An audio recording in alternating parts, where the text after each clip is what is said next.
So goes. Bam, ready to go whenever you are. And 3, 2, 1, and slate.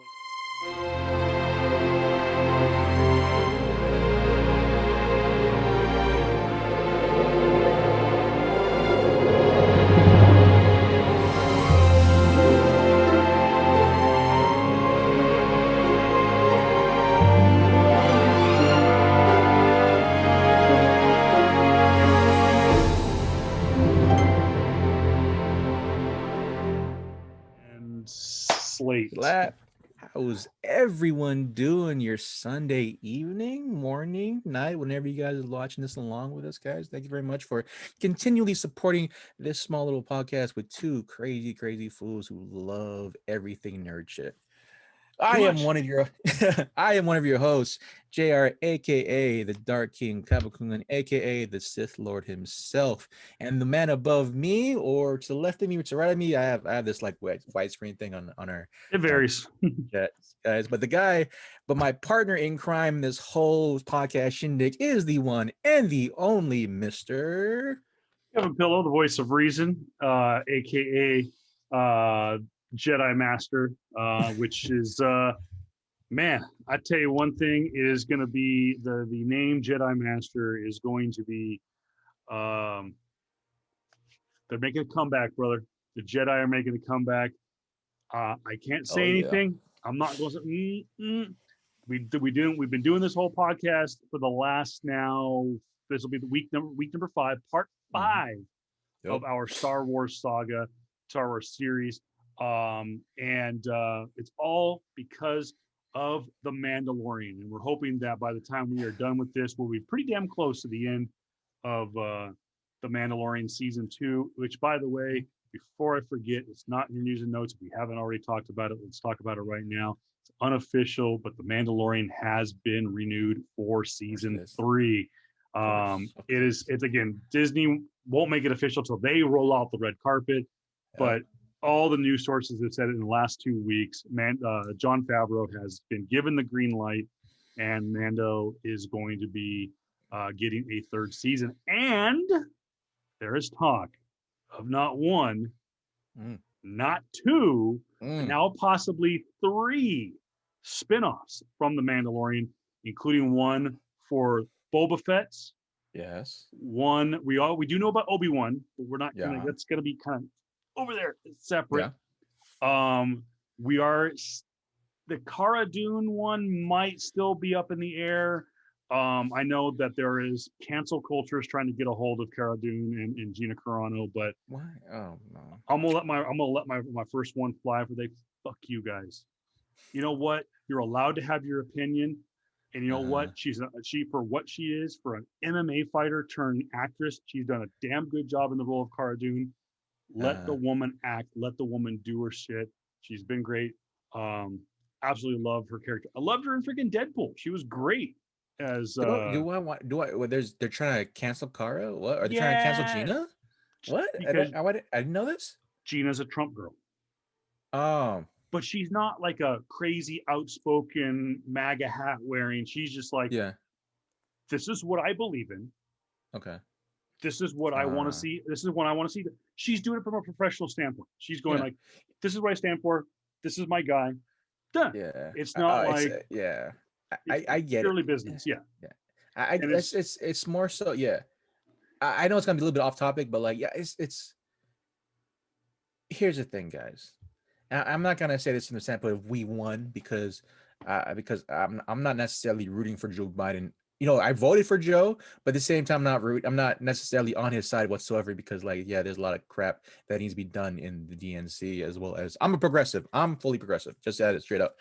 And I understand the fact that a lot of conservatives or those who follow a god or those who adhere to more so conservative values, they tend to vote right. Yep. And that's the thing. And I understand the fact that that it was definitely like at this point it was more so the right left. It was more so like democracy for people, democracy versus a tyranny at this point, because they do literally just try to do a military coup in the last week or so. But I get it. I get it. Yeah. We want to cancel people who supported the motherfucker, who supported the freaking orange dude, and I get it. But like, guys, just do exactly what Joe Biden said. The like president like said, like, hey, just give each other a chance now, right? We've gone through what we've gone through, and it's time to look at people as people now again. Yeah. Just move on, And because it's like, yeah, yeah, we it's don't need to cancel anything. I don't, yeah, I was a firm believer, mm, growing up in the radio mm, industry. Um, there was two things, two rules of thought. Number mm, one, in the industry, you never talked about politics or religion. That was yeah, always that's been the thing about in the workplace. yeah, The other thing was that if you didn't like something, change the channel, mm, or just base it on the yeah, performance. Now, yeah. I am a huge fan of the Marvel Cinematic Universe. There's no doubt Oh, about it. I'm probably one of the biggest fans of the Marvel Cinematic Universe. mm-hmm, I would have liked to have seen Edward Norton's version of the Hulk and Bruce Banner succeed in the MCU. mm-hmm. I liked. Oh my gosh, I completely drew a blank on his name. Um, the guy that Who? played the Hulk and Bruce Banner, the Oh, actor. oh, I just Exactly. completely drew blank his name. Yeah, but yeah, I know what you're talking Anyways, about. Mark Ruffalo. Mark Mark Ruffalo. Ruffalo. Mark Ruffalo. Mm, I think he's a good actor. mm, Politically, I don't agree with the guy, and he's a mm, bit, even for friends who I have that are on the left, say he's a mm, bit radical. He's mm. a bit cuckoo for Cocoa Puffs sometimes. Eh, But at the same time, I can tune out yeah, and watch Mark perform as Mark yeah, as so the people, by the way, if you're watching and you want to cancel stuff, then fine. mhm, Cancel yeah, your Disney Plus subscription because you know you want to, because you got your panties in a twist, and you want to get pissed off because freaking Baby Yoda ate some eggs. And I mean, that's the other thing too. They want to cancel Baby Yoda because he's become a brat. So spoiler alert, but I know we can't get too far into the end of the Mandalorian because Jr. hasn't seen it yet. that's fine. Um, Uh, but yeah, yeah. Yeah, okay, I know I know this is a weird segue. We're definitely gonna be going to our news and notes, guys. We're definitely be yeah, watching. yeah, yeah. We're definitely watching Rogue. Well, we haven't even started the movie It's fine. yet. Sure, whatever. But like, here's the thing. Like, you guys have known our political opinion for a minute, right? Yep, yep. And you guys know where I stand specifically on it, right? I'm a progressive at heart, but at the same time, I'm also a freaking realist, right? Like, here's one thing to how can I put this? Edward Norton. All right, let's go back to Edward Norton, right? Recently, he put out a tweet, trying to analyze the trying to analyze Trump and his bully methods, as well as his characteristics, as well as basically him hiding himself in a bunker for the last 2 weeks, right? And he protects he strategized in the sense like how his father, who was an attorney, I think a district attorney, and how the reason why a lot of these claims are putting out there for the government that they're doing suits, right, are just big there for disinformation, and it's basically say that, oh, it's for all this all this crap he's hiding on the thing, right? Yep, And yep. he's gone on this huge rant and observation where he looks like he's seen as a good guy to a lot of people on the left, without considering the fact that, one, hey man, I got love for Edward Norton, man, but he's a jackass in real life. Yeah. Oh, yeah. He's an asshole. Like, here's the thing, guys. Like, I get it. We want to have heroes. We want to have people who speak out against our perceived wrongs, or no, our perceived evils in the world, right? I get that, but like, sometimes, man, sometimes we root for people who aren't great people. Period. Like, Yeah. I get it, man, but like, Gina Carano hasn't done shit. Yeah. They also, She's yeah, she's one of the most revolutionary women, like, to start women's fight, to start out in women fighting, to be heralds women fighting, to actually she's the one, not she's the one, but like, she helped other women, like the likes of freaking Ronda Rousey, the likes of freaking Cyborg, even though she got beat by Cyborg, but still, like, all those women right now specifically that are coming out, it was because of the likes of Gina Carano being the face of women's MMA fighting at the time, as well as kicking ass, right? yeah, And she paved the way for a lot of other people. Then that was a side of her. That was that was beside her being a whatever her beliefs are, as well as whatever her political leanings are, right? I have not seen her once say anything radical, right, per No, se. she hasn't. The other thing Yeah. she was getting accused of was she liked a tweet or something like that. I've never seen the evidence. Subtweeting. She liked the Subtweet tweet, and bullshit. so now they're It's accusing her of being transphobic as well. oh But my it's just like, and the same thing with John Cleese. John Cleese, the famous Monty Python actor, has verbally come out and defended J.K. Rowling's over God. her comments. But John Cleese has done. It's like he's made little jokes and stuff like that. But first off, he's a comedian, Yeah. and I've always been. Comedians can take it too far sometimes, but John Cleese, you know what you're getting with John Cleese. Yeah. Great actor, great comedian. Monty Python movies are hysterical. They're irreverent. They push the envelope. They've been doing stuff. They've been saying stuff like what he made some just. I don't even really. I do know what it means, but I kind of don't know what it means. Whatever. Yeah. But And also, he was getting roasted too. Same thing with Gina Carano. So and also, what's his name? Who started again? Oh, big fuck you to everyone who's trying to cancel Chris Pratt as well. Period. Oh yeah, because Chris Pratt goes to a specific church, and he didn't come out and defend, because everyone, I don't think it was handled completely properly. They all came to his defense, but they didn't defend Brie Larson when she was being bullied online. I mean, here's the freaking thing. Here's the thing about that. Then I understand there's two avenues of that sense, right? Yeah. Chris Pratt just went to church, and people instigated this whole thing about the church, insinuations about the church and about the people, and therefore, because you're associated with that church, you then therefore are guilty by association. This is all this really freaking is, and it is irritating to me, right? Like if I here's the thing, if I just met Kevin and I hear a lot of his views that I hear now on the podcast, we wouldn't be friends. But because I know Kevin on a pretty good basis, right? I mean, I'll have this conversation with him here. I understand. We need to come to the lines nowadays, specifically politically and specifically now after freaking Trump verse came to be. We need to understand that people can have political values, right? Political views aside from them being a good person. Granted, some people are going to argue, well, Trump is so despicable, and he was so racist, and he was so this or that. And if they are negligent, or if people are quiet on the subject, then they are complicit by just that regard, because they haven't said anything in regard to that. But what do you want to do? You really want to put 76, no, like what is like 72 million now, 72 million people, and have them, and make them as guilty as the ICE police, charting away children? You want to put them on that regard? Like, really, dude? Like, guys, come on, man. If you don't want to have that family member in your life again, cool. That's your prerogative, man. But then to vehemently claim, because of your biases, or because of how you are witnessing things nowadays, right? Because of what your beliefs are, you can't necessarily disregard someone for being the worst of the worst because their beliefs are different from yours. Like, that's not how humanity works anymore, guys. No. Like, you can't. And so the whole Gina Carano, really? Yeah. I like was the sweetest thing too, man. What the hell? And I've never seen her say anything despicable or negative. But if she's entitled to her opinion, she's allowed to vote and support who she wants. And it's the same way. It was like with me, it's I was talking to someone the other day, actually, who was a teacher of mine for many years, and we were talking about politics, and she asked me who I voted for, and I said, I'm entitled to not say, because I've been in the past, I've been an outspoken person.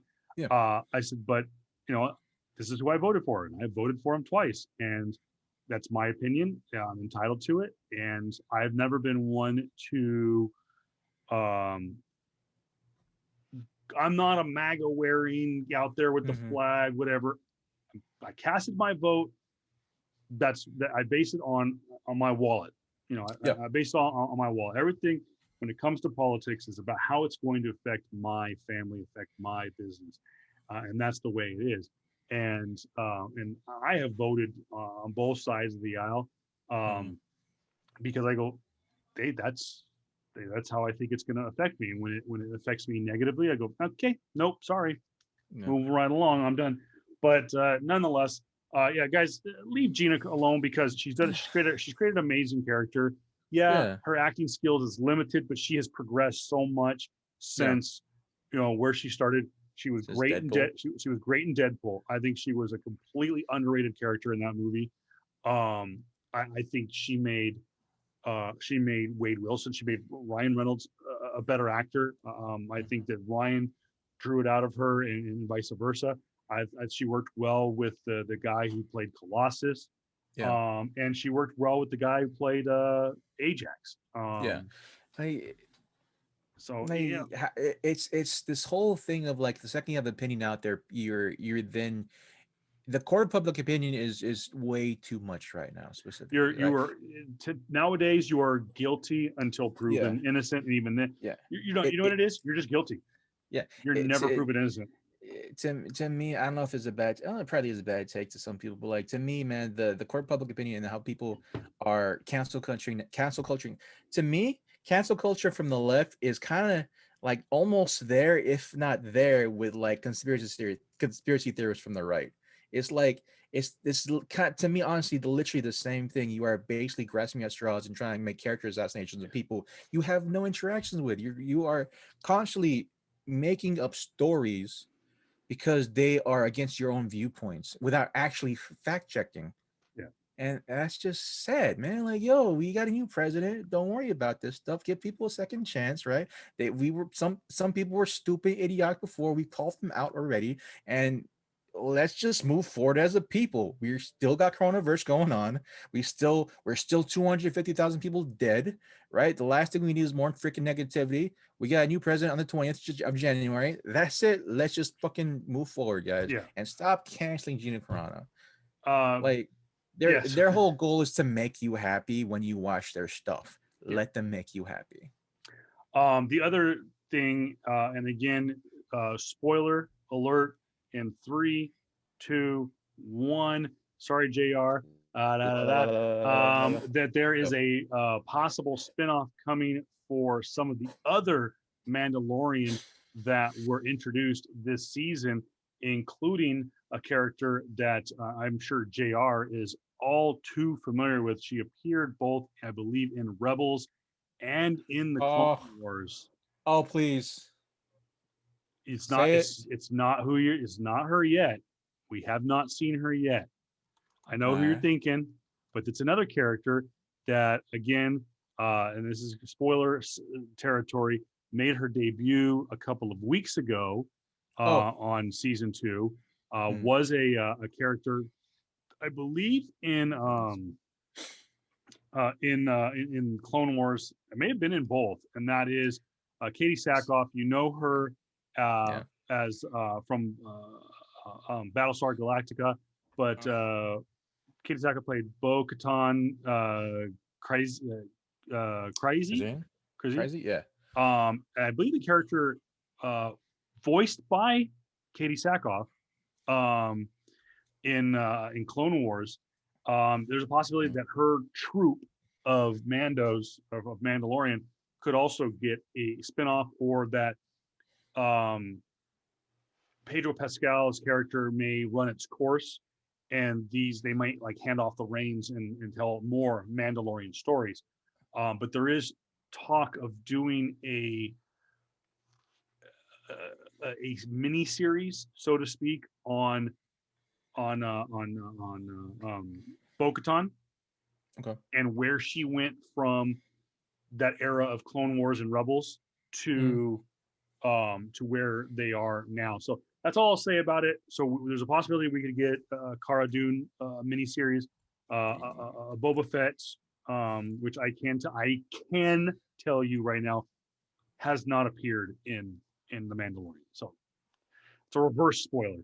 But we do know we are going to get Obi-Wan. It is going to be with Ewan McGregor, and it will tell us supposedly a little bit of what happened post Revenge of the Sith. and tell us how he became the kind of hermit that we met in A New Hope, which, by the way, we will be on next week's podcast. So, Yes, we will. with that said, if you're watching at home, we haven't even started the movie yet. We're probably about 20 minutes into this podcast. So if you're on it, we'll give you a chance. Blu-ray, DVD, VHS, whatever it is, get to your main screen. If you're watching on digital, you get to the main screen. Yeah. Well, we'll most likely just kind of I don't know if you want to fast forward through it, but like, yeah, I have been seeing, I've been hearing some of the comments saying that we're going a little bit too long. We're really we're trying to match the runtime of the movies. So I hear you guys. So we might, you know what? I already fast forwarded it because I was at the end of the movie because I just watched it recently. So it is a runtime of beginning to end about 2 hours and 14 minutes. So we will, we'll kind of fill in the gaps. But right off the bat, get to the news and notes. And a record-breaking sale on one of the oldest and one of the holiest grails of comic book collecting, and that is a book that just celebrated its 1,000th appearance of the Cape Crusader, and that was Detective 1027. Well, that's not what was sold for the highest. It would be the book 1,000 issues ago, back in the 1940s. Detective number 27, first appearance of Batman, first appearance of no, it wasn't first appearance of Robin. I think it was just the first appearance of Batman and just Bats and whatnot. So it's a 7.0. That's a damn good copy. Yeah. God dang. And you gotta understand, when you get to CGC, I've read some of the grading scales. Between a 7 and a 9, it's very fine. So you could look at a 7. You could have a 7 right in front of you and go, damn, that looks like a 9. It's the small little thing. So if you're someone like I said, you have a graded book, slabbed, looks nice and presentable, you can put it up on the wall. To you, it's going to look like a 9.0. But well, this gathered some 9.0 cash. $1.5 million. Got to do a little thinky there. At the Heritage auction, I have to say, it's kind of light.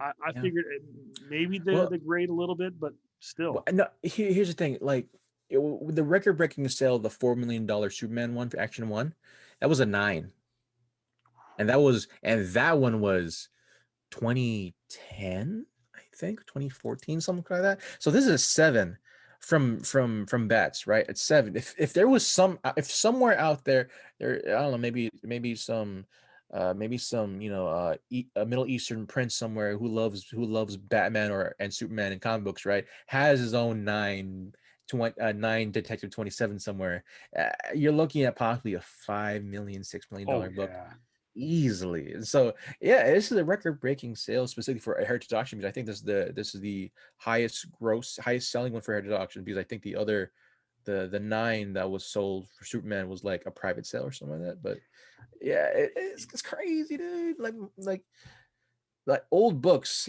make money. Like they're your oh snap, I can retire money. No, I've always said, if I stumbled upon a Action number 1, someone asked me if I would, what would I do with it? And I'm like, part of me want to keep it and have it, because it'd be a great conversation piece. But it'd be really tough for me not to sell that, and that's life-changing money right there. Yeah, I mean, like, I'm pretty sure the amount of insurance I would have to pay for it just to keep it, right, safe, locked in some lockbox somewhere under maximum security, is insane. And I would, would you grade your Action Comics, man, if it came in?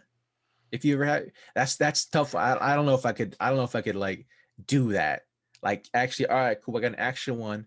I'm gonna send it to CGC just by itself. And I would almost want to hand deliver it. So I'm like, just seeing the guy there. All right, let me see. Oh, Action Comics 1 from 1930. No, from was it 1932, 1930 something?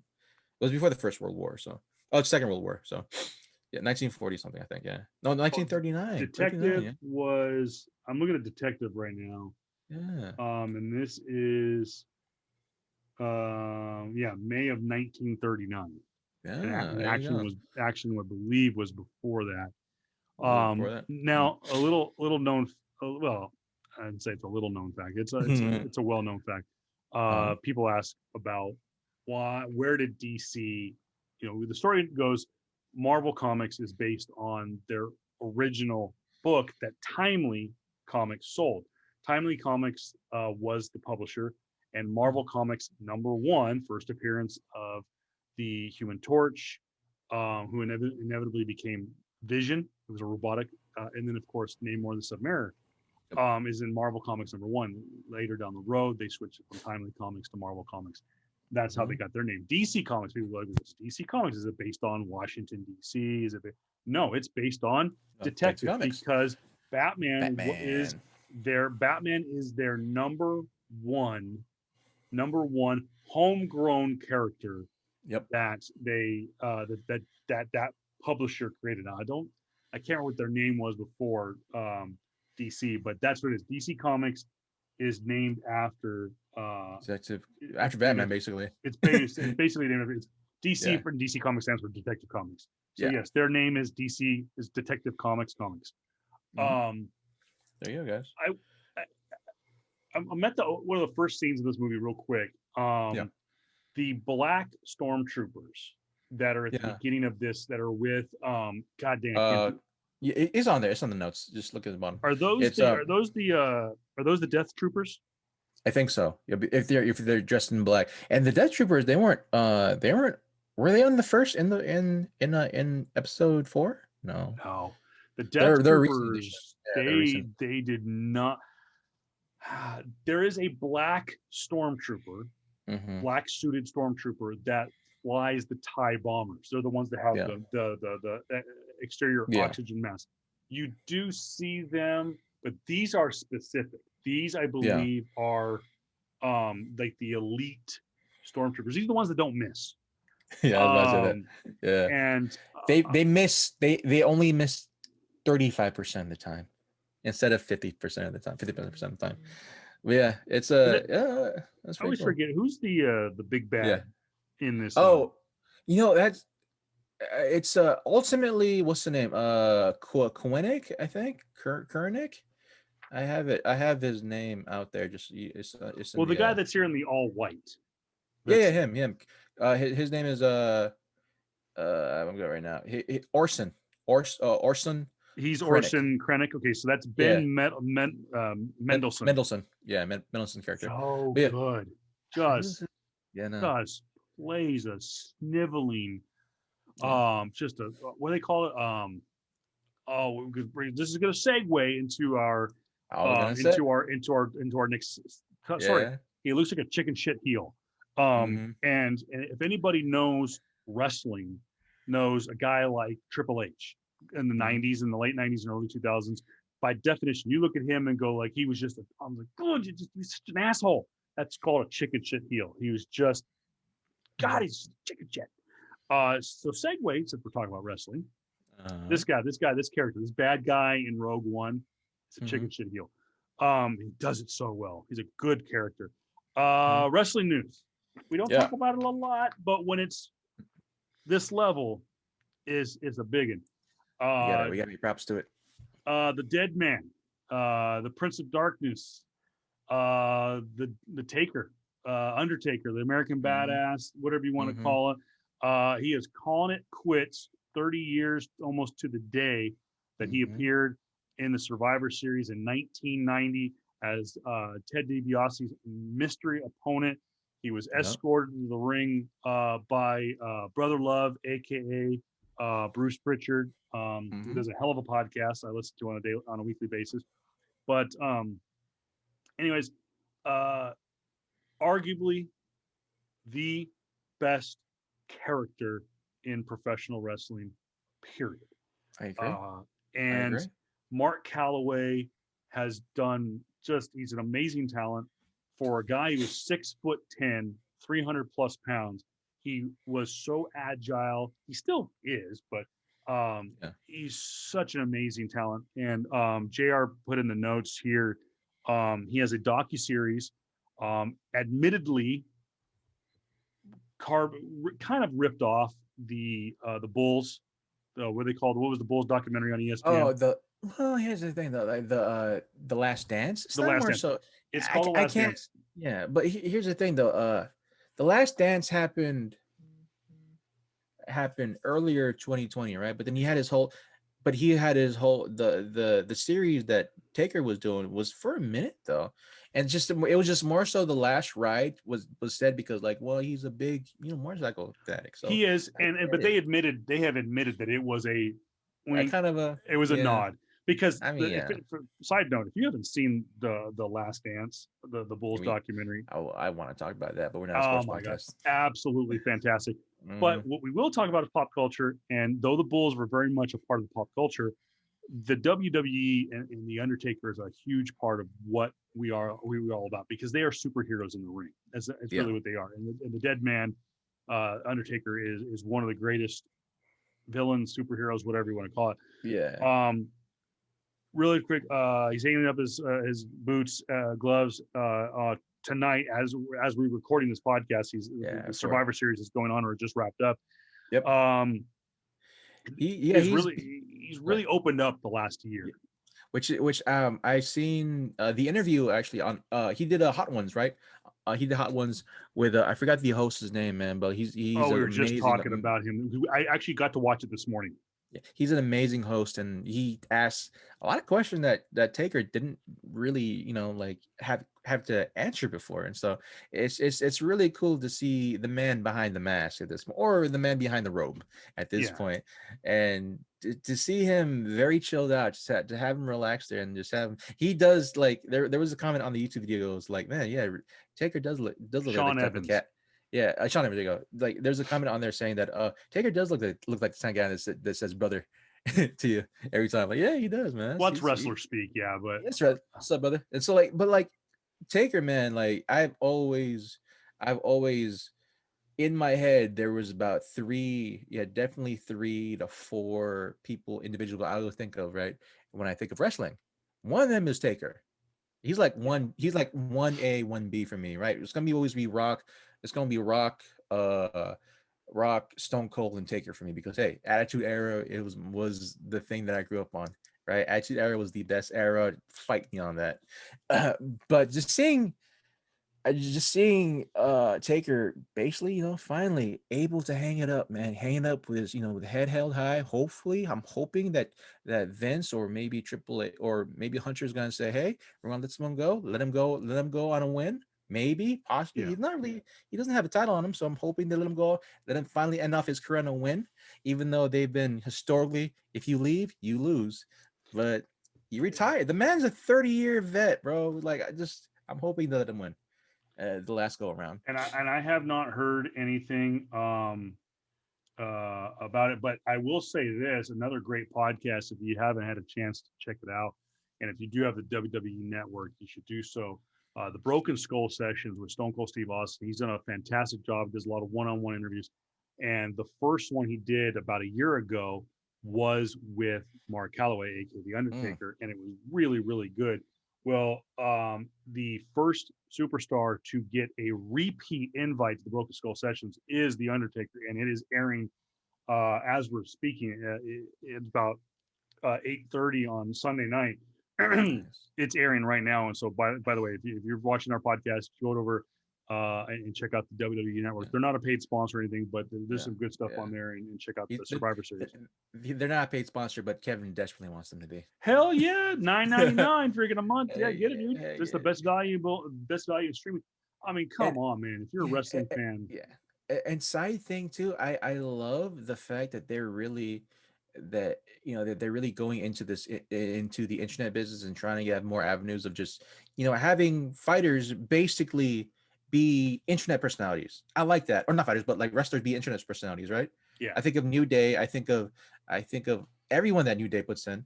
AJ Styles specifically too. I think of all the podcasts. Stone Cold having a podcast. Oh, What? it's so good. It is so What? good. That's crazy. Hell yeah, give Stone Cold pop. He's a freaking great interview too. Yeah, dude, I'm so glad that's happening, man. But yeah, definitely, I'm just one end. The end of Undertaker, man. That's definitely. I'm glad that he's able to go out with his head held high because there's not to put not to be a kind of a down for him, man, but to say that there's not a lot of wrestlers that go out semi in one piece, right? And he's a great talent, and I've had the opportunity to see him perform about 2 or 3 times. My very first wrestling show I ever went to, September 13th, 1999, Anaheim Pond, and it was Monday Night Raw, and he was teaming with the Big Show. And so growing up as a kid, I wasn't a gigantic wrestling fan, but I will say this: I was not a huge wrestling fan, but I knew who guys were. I knew who Hulk Hogan was. I knew who Andre the Giant was. I knew who the Macho Man Randy Savage was. I knew who the Bushwhackers were and whatnot. But I knew who the Undertaker was, and I remember knowing that the Undertaker was massive. He was just this big, huge guy. And my first show I ever went to was him tagging with the Big Show, and the Big Show is a head above the Undertaker. Undertaker's 6'10". Yeah. So I just went like, holy shit, these guys are massive. So hats off to Mark Calloway, aka the Undertaker. Job well done. I've gone back and watched a lot of his stuff in his career, his stuff when he wrestled. There's a lot of stuff on the WWE Network. From when he wrestled back in Texas and whatnot, but I love watching him in WCW. People don't realize that he's a ginger. He is a redheaded stepchild. It was so funny was when he was coming up to New York, as they say, to come up to WWF, WWE, they didn't know what to do with a 6'10" redhead. And so they said, well, we're going to make him the Undertaker. And he knew he had to dye his hair black and basically play an old school Undertaker. So again, guys, WWE Network, check out The Last Ride, check out the Broken Skull Sessions, check out the Brothers of Destruction documentary. And also there's a really cool one on Paul Bearer, aka Percy Pringle, who was the manager of both Kane and the Undertaker. Good stuff. Hey, Kevin. Yes, sir. You know what I'm also sad about? Another thing came to an end. Yeah, another thing came to an end, guys. Something that's near and dear to my heart. Supernatural is finally closed. It's finally had its last ride as well, because they have an Impala, and so the boys, my boys, Jensen Ackles and Jared Padalecki, aka Sam and Dean Winchester, has finally hanged it up too. This ends a 15-year run for the longest running CW show of all time. They took their record literally 5 years ago from another long time CW show, Smallville. Smallville went 10 years, huh? Smallville went 10 years, man. That's crazy to me. It was quite a spectacle, man. I saw bits and pieces of it. They're streaming right now. They're streaming on CW. 1 second. I gotta sneeze. No, I don't. Okay. But they're streaming they were streaming the final episodes on CW the last couple of days, and the episode 20 just released I think 2 days ago or so now. And the boys have finally called it an end, and I am happy that it ended. I'm happy the way it ended, and episode 20 was a cathartic episode. Everything, I think the climax was definitely episode 19. I'm not gonna spoil it for everybody, but definitely the climax was episode 19, and 20 was the aftermath. And let me tell you, I needed 20. I needed episode 20, and it felt good. It felt like it felt right to me. It felt right. Granted, some of the purists of Supernatural are gonna say that, hey, it should have ended on season 5, and I partially agree, because season 5 was super freaking stellar, specifically because Eric Kripke, who was a showrunner of the time, he left after season 5, and he started his own thing. He's currently doing The Boys on Amazon TV, which he did bring over Jensen Ackles to, and that's gonna be a cool thing. Which, funny enough as well, people asked Eric Kripke how he would have ended Supernatural, and let me tell you, he said you would not have been happy with my ending. Never is the case. You would, because originally, I gotta try to get this guy, man. I gotta try to get Kevin on Supernatural, at least the first 5 seasons, I'm sure I will. at least. I think this is a perfect show for me to binge, to sit down Yeah. and have on. My wife right now is Yeah. watching. She just finished watching Buffy the Vampire Slayer. Okay. She is on Angel right now. It's just about done with Angel. Mm-hmm. And I actually just got her on her pull list at Comic Asylum. Is the Willow book. There's a new spin-off book, and so I got her on that, so she's gonna give that a shot. But yeah, I will say, just try out the first season. Granted, the first season is actually really, really good in my timeline. It doesn't ramp up until season 4. Season 3 was a shortened season because that was during the writer strike. The writer strike, right? 2007, 2008. Yeah, it was right around like, because it was about the same time that we were talking about this off the air, that the The Sopranos was also a victim. Sopranos and I believe Entourage were both victims of the writer strike, where they had reduced seasons, and it was like a part 1 and a part 2 and stuff like that. So you know, okay, this is tangent again, but I will say the worst, to me, it feels like the worst, the worst one that was hit by that writer strike. Heroes, season 3 Heroes. Yeah, I've heard that about that. They really took a nosedive, and they were one of those shows that never kicked out. It was literally the final episode was not supposed to happen that way, guys. I will say that as much. I hope we get into a heroes discussion eventually, guys. But go back onto Supernatural, my friends. I'm happy that it ended, and I'm happy that the people that I've been watching for a very, very long time are able to do different things, are able to go off and leave with their heads held high. And it feels like this year has been a tough year. I'm happy in the way that a lot of my heroes, a lot of the people I've watched, are able to leave with their heads held high. Granted, Kobe was the hardest one for me still, but still be able to see him 3 years after his career and do amazing things like win a freaking Oscar was awesome. And I'm hoping the same thing happens with Taker, and I'm hoping the same thing happens with my boys here. But this is, to me, it's a good end. Supernatural was a good end.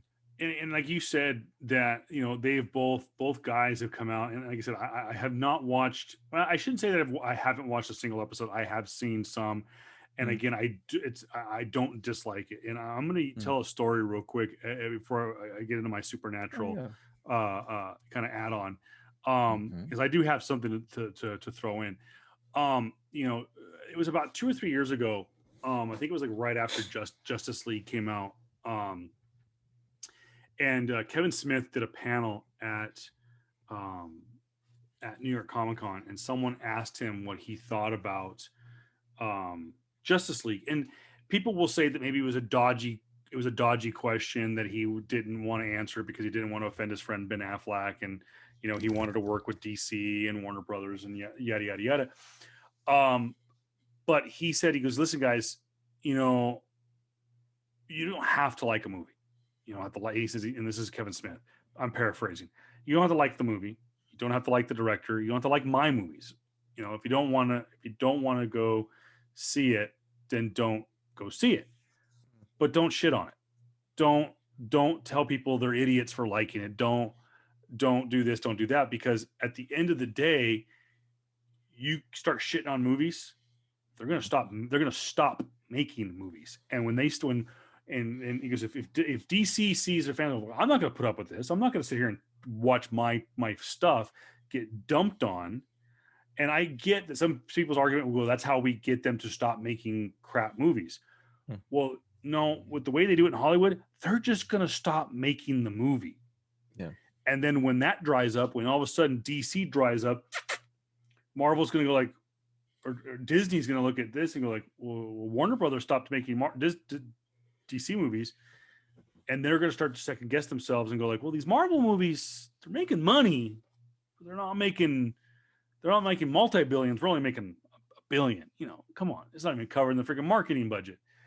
And Kevin Smith said, he goes, what happens? You start shit on a movie, and then all of a sudden, 5-10 years down the road, guess what? We don't get to see our superheroes on the big screen anymore. So that's why I've always been a fan. Is like, I don't, when I've got nothing, like I go back to the old adage that when we were kids, you ain't got anything positive to say, don't say anything at all. Just keep my mouth shut. I'll still watch a dog shit movie. I watched freaking Green Lantern. It was awful. Sorry. I know I just said I won't say anything negative, but I watched it. I watched Green Lantern. I watched Ang Lee's The Hulk. Were they my favorite? No, but I wanted to support someone who took the time and tried to do best by us, the fans. With that said about Supernatural, is I never said anything bad about it because I never watched it. I had no opinion. I didn't want to go, that looks terrible. I don't want to freaking watch that. It's on the CW. They made freaking Dawson's Creek. Why do I want to watch Supernatural? Why do I want to watch a sci-fi show? Exactly. So it's like, why would I want to watch that? No, but I've always supported it. If you all of a sudden they canceled Supernatural, I'd be like, no, don't cancel that show. Did you ever watch it? No, but I want that show to succeed. So that's the firm belief I have on it, is like, if you don't have if you don't have anything positive to say, don't say anything at all. But we have to support genre stuff. I never saw Buffy or Angel. It's does not age well from a graphic standpoint. I went in going, this is going to be the 90s. This is going to be 2010. This is it's not going to be good. So yeah, I will eventually watch. Matter of fact, I'm going to add it to my wish list right now on IMDb. You mentioned that was it Eccles or Padalecki that's going to be going to The Boys? Eccles. Okay, Jensen Eccles. I could remember. So I have heard that Jared Padalecki is taking a little breather, kind of clear his throat. I know that clear his mind. I know he's had some issues with mental health. I know he is, and it's one of the reasons why 2020 sucks is because you look at a guy like, going back to the Undertaker. Yeah, it absolutely sucks that he's having to perform in front of a bunch of computer screens in his last match. He should be going out in front of at least 17,000 people, maybe a huge arena with hundreds of thousands of people. No, he's going in front of a bunch of computer screens. Same thing with Supernatural. It was a tradition, like it was a tradition. If I could steal something from Jim Nance, it was a tradition like no other. Supernatural closed Comic-Con. It was the last panel on Sunday in Hall H, and they packed it. It basically was the only panel on Sundays. Basically, let's call it what it was. Yeah, and it sucks that those two guys did not get their send off. I hope to God that we get a San Diego Comic-Con in 2021. Yeah. 2, please, I'm looking at you guys right now. San Diego Comic-Con organizers, CW, Warner Brothers, whoever it needs to be, send the boys back to Comic-Con for one last ride. Please. Give the fans, give them Hall H, give them you know what? Anybody else on Sunday, cancel your panel. Just no, we're going to go digital. Forget it. We'll go in the afternoon. Give the boys Hall H for the whole morning. Let them have a couple of hours. I'm again, not even a Supernatural fan. They deserve it. They were a mainstay at San Diego Comic-Con, and they deserve it. So 15 years, dude. Yeah, I know that Jensen and Jared, I'm pretty sure they've announced already that aside from the Comic-Cons and all the other convention events they're doing, they have their own personal ones too, like SPNs, and like they do it overseas as well. And so inevitably, they're going to be on a somewhat of a tour. Right, that they've been doing the same thing for years, man. They keep on, and they talk about being Supernatural and the fans and other stuff, and they connect with fans on a personal level for so long, man. I'm hoping they do that again. If they get Hall H or if they get San Diego Comic-Con again, your boy will be showing up, and I'm gonna be taking picture with the Winchesters, man. I'm definitely want to be all about that. Granted, hopefully by that time, I'm kind of hoping that your boys here. Your boys will represent the podcast will be there. We'll be there with our equipment and everything, guys, and we'll give you podcasts and we'll give you interviews and all that stuff right on the right off the bat, guys. But yeah, hey, big ups to Supernatural family, guys. I will sorely be missed, but at the same time, thank God for streaming because season 15 is on Netflix. And I'm gonna watch everything again, guys. According to what I just read, they Yeah, have been in Hall H. So there's 15 seasons, right? 15 seasons on the air. They have 15 been season, yeah, good. 15 seasons, right? This is what this final year. They have been in Hall H since season 7. And Oh, it was huge to move a TV show out of ballroom 20 or into a side panel and into Hall H. You got to understand, since I've gone to my first Comic Con, San Diego Comic Con in 2015, um, Doctor Who, Supernatural, Luke Cage, Daredevil, Jessica Jones, and Iron Fist, right off the top of my head, are literally the only TV shows that I can think of that have had a panel in Hall H. I could be wrong; there might be others, but right off, that's the level that's the bar. That's the bar to be a TV show in Hall H. Iron Man's going to Hall H. Avengers are going to Hall H. Wonder Woman's going to Hall H. If Guillermo del Toro is going to do a new whatever movie he's going to do, he's going to be in Hall H. Yeah, Ryan Reynolds, I don't care what he does, he's is going to be in Hall H. And he's going to stand there and do his Jesus pose and be hysterical. Gosh, I was there for that. Star Wars is going to be in Hall H. Maybe Last Jedi should have sat that one out. I think they did, but nonetheless, that's the level up here. That's what's in Hall H. Supernatural's right there with Doctor Who and Marvel Netflix. So just the guys, man. that's how big this show was. Yeah. Joss Whedon didn't get freaking Buffy and Angel into Hall H back in the 2000s. No, they sat on the outskirts. Shows like Arrow didn't get Hall H. Okay, they could have. Big Bang Theory, I think they got it once. I think they got it once. Yeah. So I take the back. Big Bang Theory got it one time, but they were a mainstay in Ballroom 20. But that's the level that Supernatural's at. Yeah. Hats off, boys.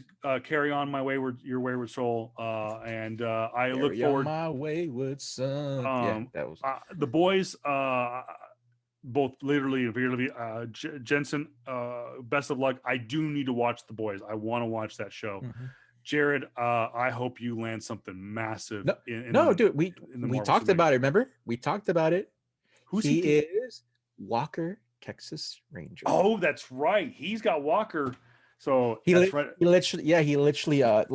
about 2 weeks after they finished filming episode 20, he had to go film Walker Texas Ranger episode 1. So with the CW, with a lot of the same cast, or a lot of the actors that are in CW's actor pool. So great, cool, awesome. He is constantly back on set, and Jensen, though Jared has had some mental health issues, and he's taken some time off too from the show because of it. Hey, whatever Jared needs to do, I want him to. I need him to stay, and he's done he and the fans have done some amazing things for mental health, just advocacy and all that stuff, man. So yeah, absolutely.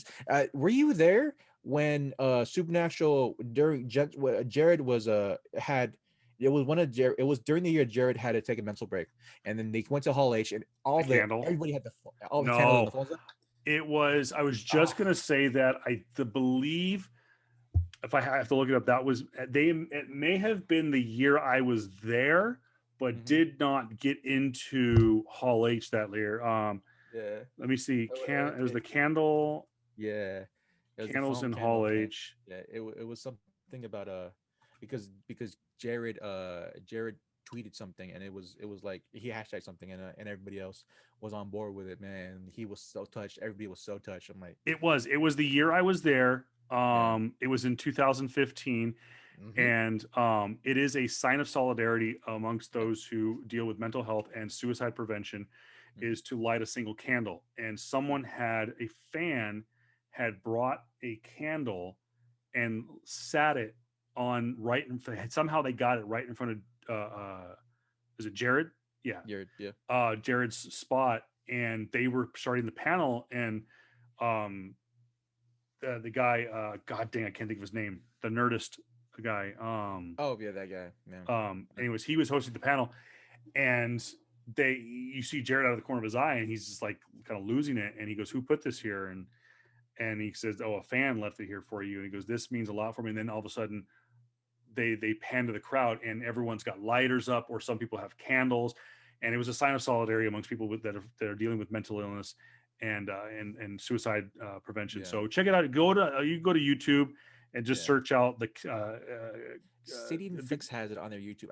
City and Flicks is a YouTube site that has a lot of Hall H stuff yes, they yeah, are the and official streamer of official. all that. Yeah, yeah. So City and Flicks has it, guys. So put Supernatural 2015, that's it for City and Flicks, guys.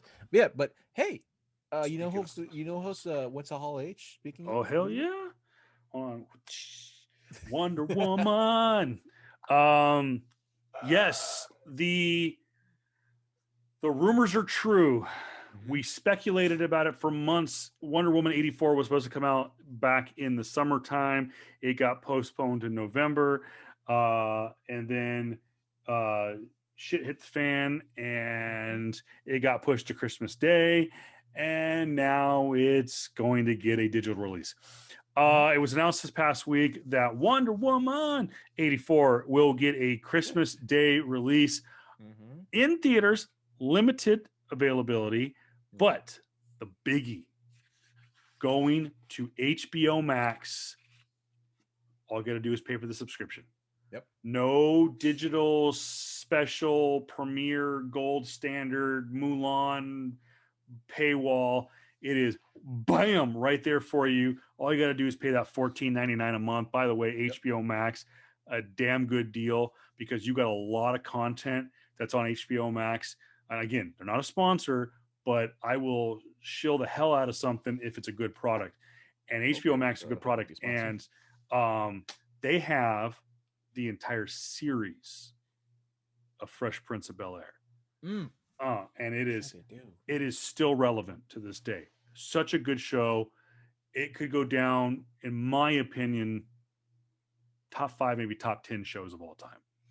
For Fresh Prince. I know we had to chase a rabbit a little bit. And they have a reunion special that's coming out this week.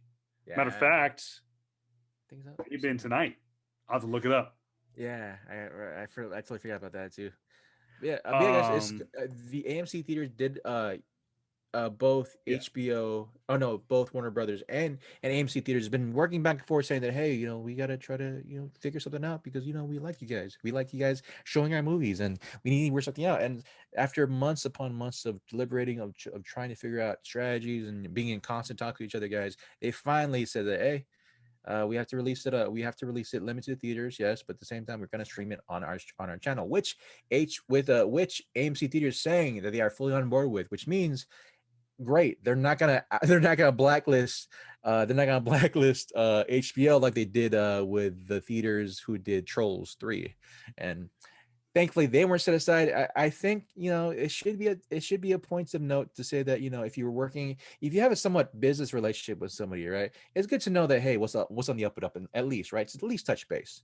So I know that's just a good basis, specifically when you're dealing with millions upon millions of dollars, possibly even billions of dollars. And it's just good to know that everyone's hurting, yes, but communication and trying to work out a compromise does help in today's age, guys. Compromise and just being on equal level and just being on equal playing on the same page. There you go, on the same page, guys. Hey, Kevin, you know what else is coming out though? What I hear? Speaking of Ryan Reynolds, Deadpool freaking Deadpool 3 is finally in writing stage. Production? Writing stage? Yeah, writing stages. We've got new writers. Mm-hmm. Fresh off the grill. Yes, at was it Bob's Burger? Bob's Burgers. Wendy and Lizzie Molyneux. I'm pretty sure I'm butchering their name. I apologize as someone who has a long last name too. I apologize deeply. Bolognese. I think that's French. Molyneux. Oh It's yeah, a very there's going very to be beautiful so many. name. There's going to be if they're French, there's going to be so many jokes that Ryan Reynolds is going to throw in there. But yeah, they're writing the script alongside Ryan for Deadpool 3, and of course they're written writers who have won Emmys for writing specifically on Bob's Burgers, and they're executive producers right now. And I know they also have another animated series coming out on Fox next year. I think I forgot the name of that's called, but yeah, it is finally confirmed though that Deadpool 3 is going to be a Disney Marvel film. That is finally coming And out, and it's rated go ahead. R. Oh yes, I will say this. yeah. I get it. Mhm. I totally get it. You got to put those little mouse ears up there, and it's got to be kid friendly, family friendly, whatever.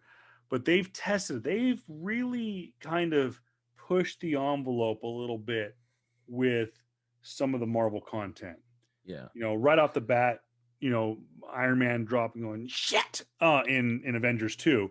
When you're talking about the high Language. at the time, one of the highest grossing films of all time, the first Avengers, the Joss Whedon Yeah. first Avengers, and then your second outing of the world's what do they call it? The world's mightiest heroes, world's Yeah. mightiest. So you got Age of Ultron, and your second outing of the Avengers. Within the first 5-10 minutes, you have your number one guy go, ah, shit, and you got to go, and then you have Captain America draw attention to it by going language, and turn it into a running joke. They've been planting the seeds of allowing there to be a little bit of a line push. I get it. There is a difference between PG And R. and R, most specifically R for Ryan Reynolds. The dude pushes the envelope. Yeah, he does. I love it. Granted, I'm hoping he gets Disney money backing his show now, Oh hell backing yeah, his he's going to. backing a Deadpool movie, and not only that, but I'm happy now because even though it's gonna be written by Ryan and Lizzie and by Lizzie and Wendy, I know damn well you got the mastermind behind it himself, freaking Kevin Feige, coming and saying, hey, here's things I want to sprinkle about. We gotta have a actual storyline now. You can't just be a comedic superhero film just that makes jabs at everybody else. You gotta have make sense. Come into our territory, guys. It's got to be canon. You're right. Deadpool now plays in a bigger field. Now, people have asked, does this Deadpool know this Deadpool? And they have all but said yes, and only Deadpool. So Wade Wilson went from being essentially in the X-Men universe and is now playing in the MCU, in the Marvel, and he will know that he was over here. Yeah. And everyone's like, oh, they're going to address the multiverse. Oh, no. He's just going to, and he's going to be over here, and he's going to know he was over there. And when he sees a character that was like, people say like they can't wait for the X-Men to come to the MCU because they want Ryan Reynolds to go like, hey, and they're going to go, who are you? Like, we don't know who you are. So they will. I can't wait. Yeah, they have said that Ryan Reynolds will be literally the only one who knows he was in both, which is perfect because that's the way Deadpool is in the comic books. If anyone's ever read a Deadpool comic book, most specifically the most recent ones with Scotty Young's. Yeah. And then the guy who did right before Scotty, and then also did there was three really good writers on Deadpool over the last 5 or 6 years. There was the main Deadpool series. There was Deadpool Spider-Man, which was fantastic, and then there was the Scotty Young Deadpool, which was the last kind of go round. And then there was the little extra one. There was like Deadpool versus Old Man Logan. There was Deadpool versus the Black Panther, which was so good, so good. Yeah. He is so meta in those books. Yeah. He addresses his inconsistent continuity. He will go from making reference to the his existence, his initial existence with the guy who can't draw feet, and then through the he will years. never So be named. yeah. Yeah. So he knows his inconsistent continuity, and he addresses it constantly, and it works. So I'm worried it might confuse some, but I think for the most, I think you're going to get people that are going to want to see a Deadpool movie. They're going to want to see Deadpool interact with the Marvel Cinematic Universe. And some people are saying that to almost make it work to have Deadpool introduced into the MCU, you have to have an Avengers level movie. I don't know if that's going to happen because basically we're getting Avenger level movies in a lot of the upcoming Marvel movies. Most specifically Doctor Strange. Yeah. Thor and Guardians of the Galaxy as well now are yeah, going. They have basically said, I think it was Kevin Feige who came out this past week and said, quote, Thor Love and Thunder is basically going to be Avengers 5. And I'm like, holy F. It's like, that's going to be massive. So, I'm just happy. I'm happy, man. I'm happy this whole episode, but like, I'm glad that Ryan now can just be Ryan Reynolds and be Deadpool forever now at this point. But now he has a story. I'm hoping because like, don't get me wrong, I love Deadpool 1 and 2. It's just that because there was no other people for him to work with, even though granted you got the X-Men, but they're not. But the studio's not gonna give him money to do the X-Men, so. I'm thankful now that he has Marvel money, that he has Disney money backing up and saying, "Hey, let me pull this person, let me pull this person, let me pull this person, let me do this, let me do that. Let's get rated R on this bitch." And so, yeah, he is given a blank check basically. But Kevin's like, I know Kevin Feige will be like, "Hey, we got to pull you into the mainline universe. We got to pull you into this. Oh, you want to do that, Spider-Man? Well, at least don't do these certain things with him because he has to have some level of continuity or be a kid still." So yeah, but yeah, I'm happy. That's cool. That's great. And we should segue into the movie now because I'm feeling good, and I will ultimately get down a little bit in the movie, but in overall, yeah. And it's a perfect timing because we just got to one of the climactic parts of the movie as we're watching it here live. And like JR said, is we're going to try to tighten this up a little bit more. So what we're going to do is we might jump around and we'll use the movie as a reference if necessary. But, we recommend guys to kind of watch it with us and have it on the background and kind of like take our notes to go watch the movie. Anyways, so let me give you a little background because right now the movie is at the scene where they test the Death Star for the first time. On what's called on I forgot Jensa, the Holy City. Yeah, the where they're being held captive temporarily, and we've already been introduced to the lead character, who is of course Jyn Erso. Felicity, played by Felicity Jones, who is absolutely fantastic in my opinion. I absolutely love her. I thought she was great in this bit role that she was in Amazing Spider-Man 2. But to give you a little background, the daughter of an Imperial scientist joins the Rebel Alliance in a risky move to steal the plans for the Death Star. It was directed by Gareth Edwards. Writers were Chris Weitz. Tony Gilroy as well. Also getting credit was, of course, Mr. Lucas. Does star Felicity Jones, Diogo Luna, and Alan Tudyk, amongst others, including the Academy Award winner Forrest Whitaker, and of course Ben Mendelsohn we mentioned before, Wen Jiang, Donnie Yen, and of course Mads Mikkelsen, who is also fantastic. But this, JR, was the first foray. We mentioned this last week with Solo. Yep. This movie takes place in around the same time. Yeah. But we do know that this movie right now, as we're even watching this right now, is literal days before the beginning of A New Hope. Yep. In Solo, the Empire has already begun.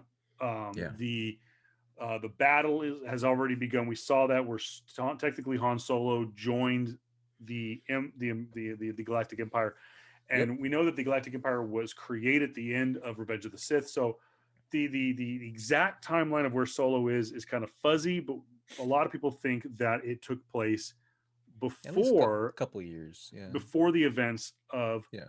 Rogue One. But Mhm. Rogue One came out before. God, that would scare the crap out of me. Just seeing that now the Earth is kind of folding in on top of each other.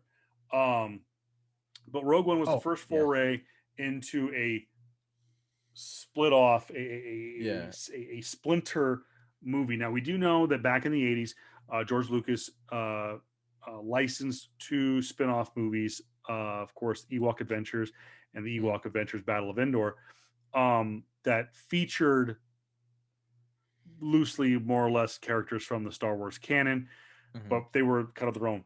These were within the Skywalker saga. These were the first licensed spin-off movies, Rogue One being the first. Also, it should be noted that Rogue One was the first ever Star Wars property to not be scored by John Williams.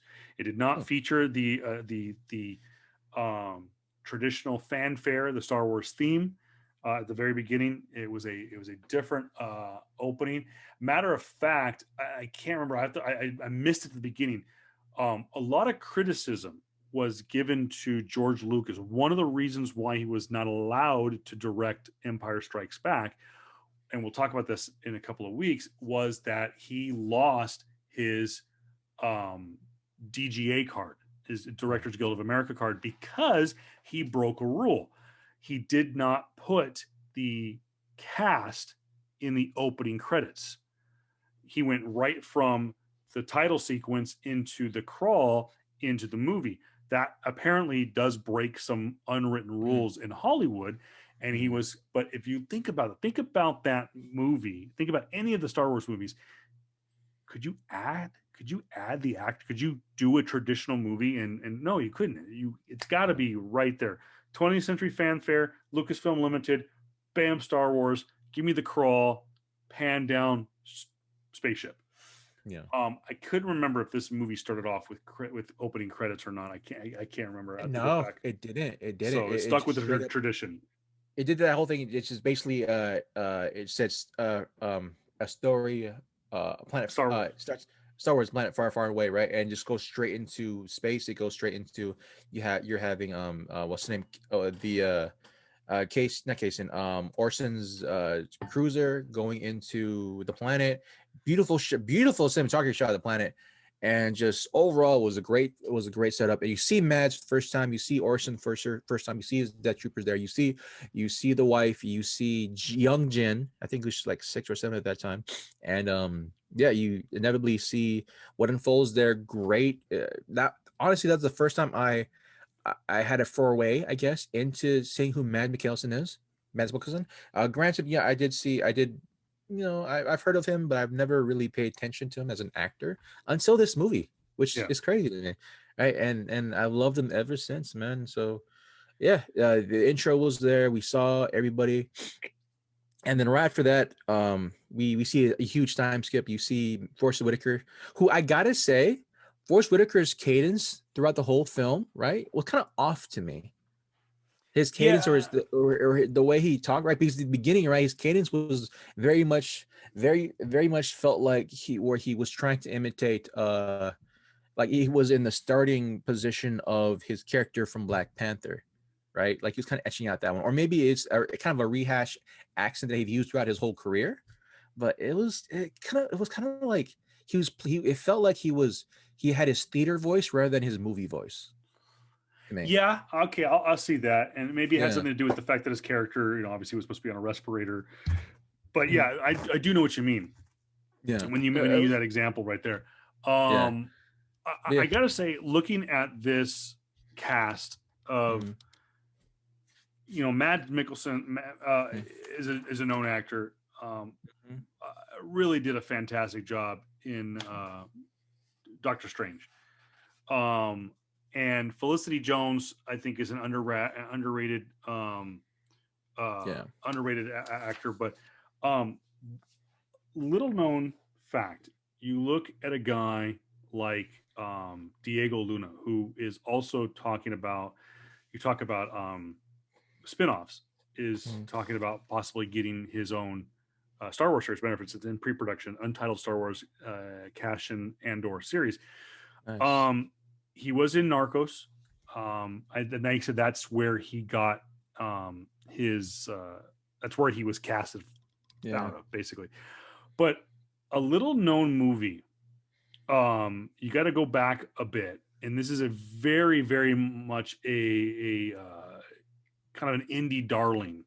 Mm, Was back in 2001, and I remember I first heard about this movie in a Rolling Stone interview back then. I was doing a morning show on radio, and I had first heard about this movie in a Rolling Stone article, and it was called "Y tu mamá también," mm, which is like basically your mom's better. And it was that's not a direct Spanish no. translation, but um, it's a coming of age a movie between two friends. It's all in Spanish with subtitles and whatnot.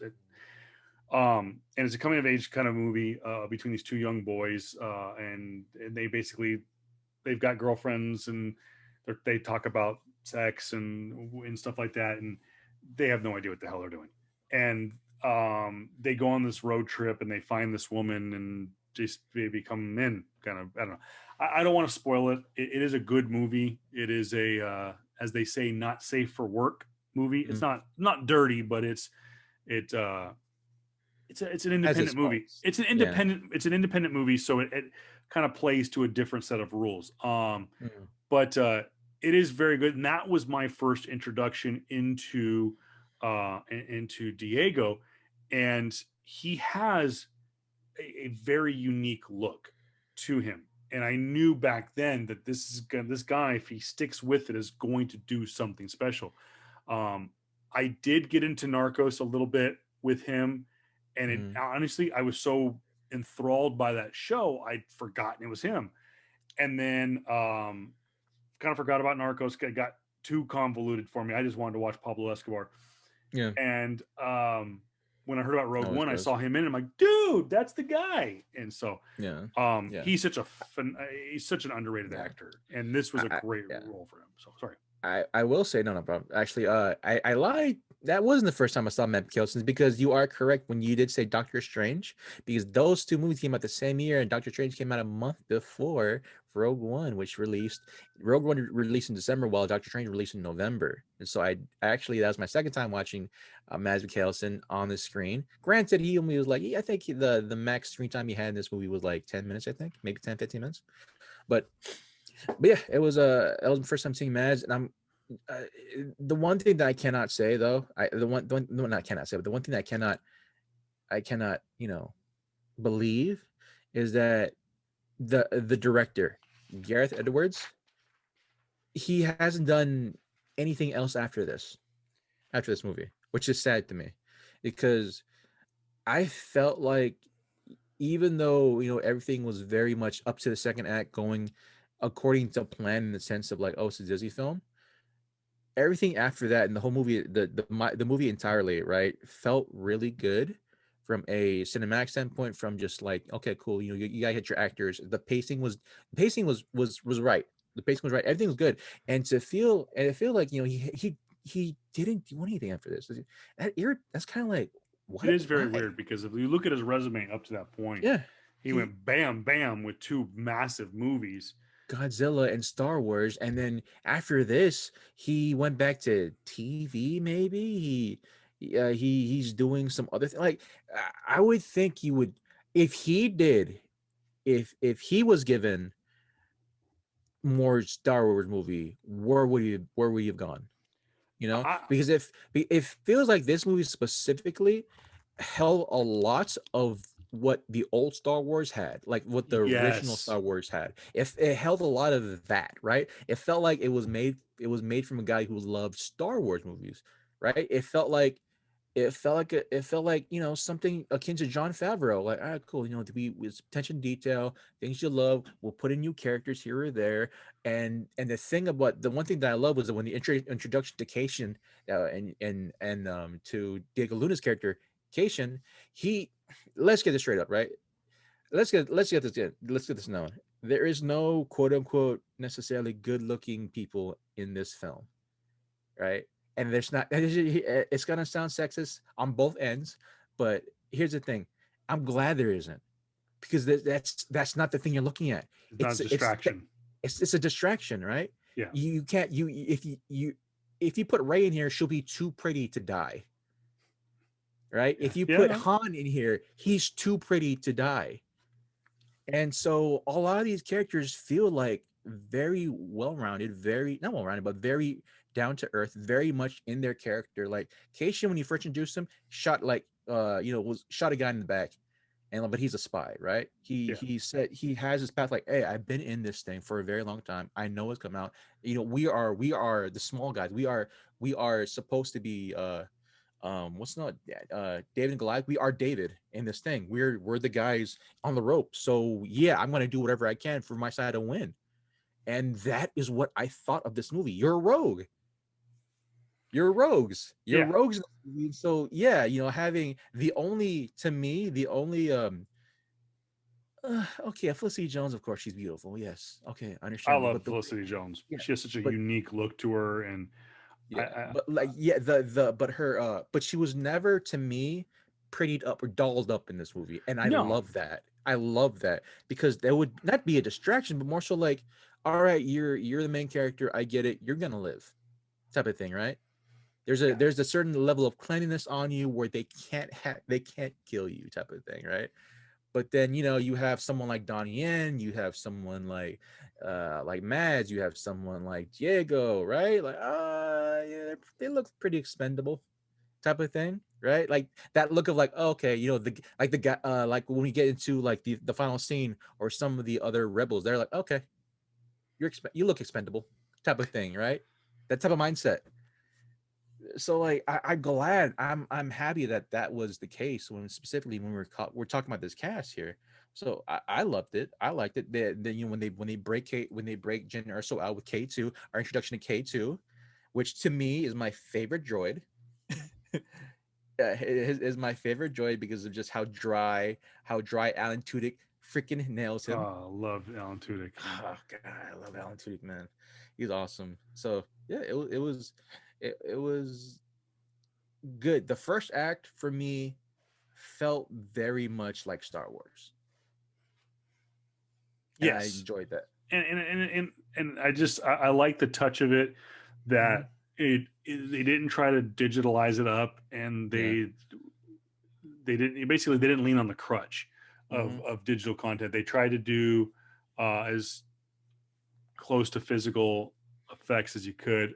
Where are you right now in the film? They just crash landed. They're trying to save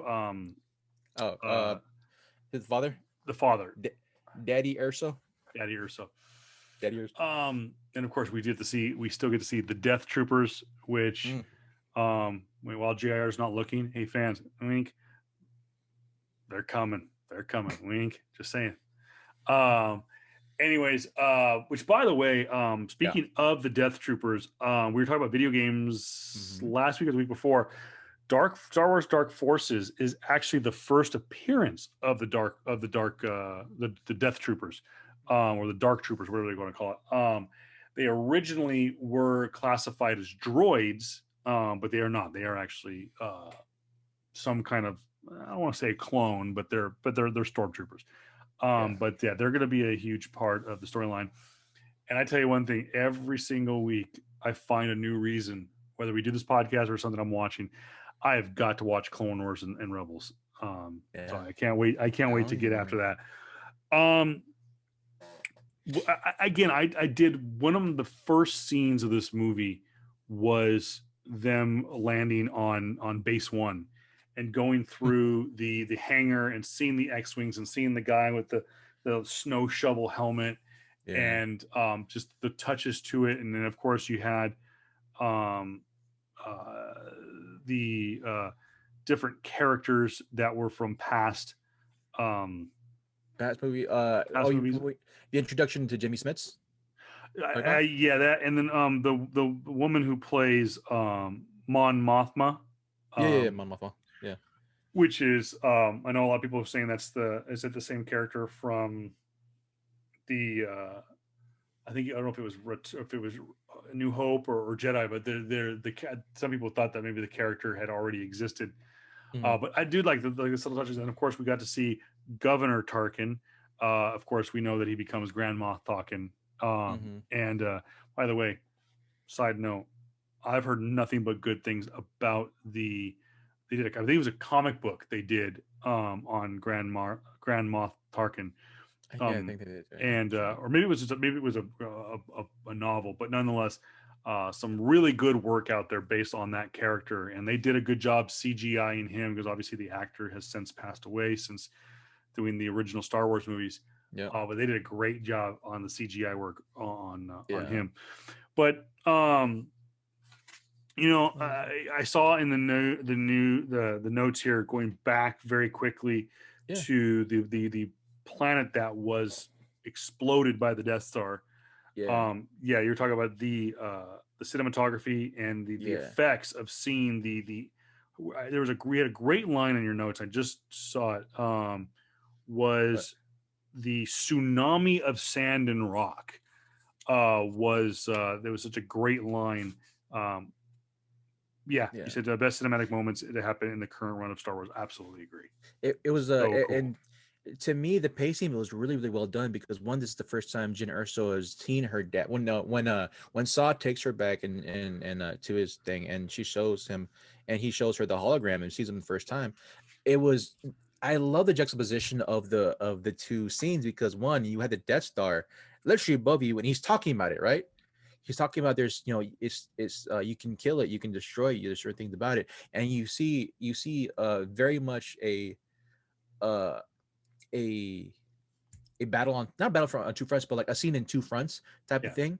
Well, I love that because like you have this, you hear Mads and him talking about the Death Star, then you see Vision the Death Star, you see the scene of it, you just looming over this planet and just seeing this huge freaking thing now, and this is the first time we see it since the original trilogies where we see the Death Star in action, like being gigantic, being such a domineering and such a immense presence that, as it should be, is something to be freaking feared. And I'm so happy that this movie really touched upon that and showed that and had and the type of lows and levels that Daddy Urso, that Father Urso had to do, Papa Urso had to do.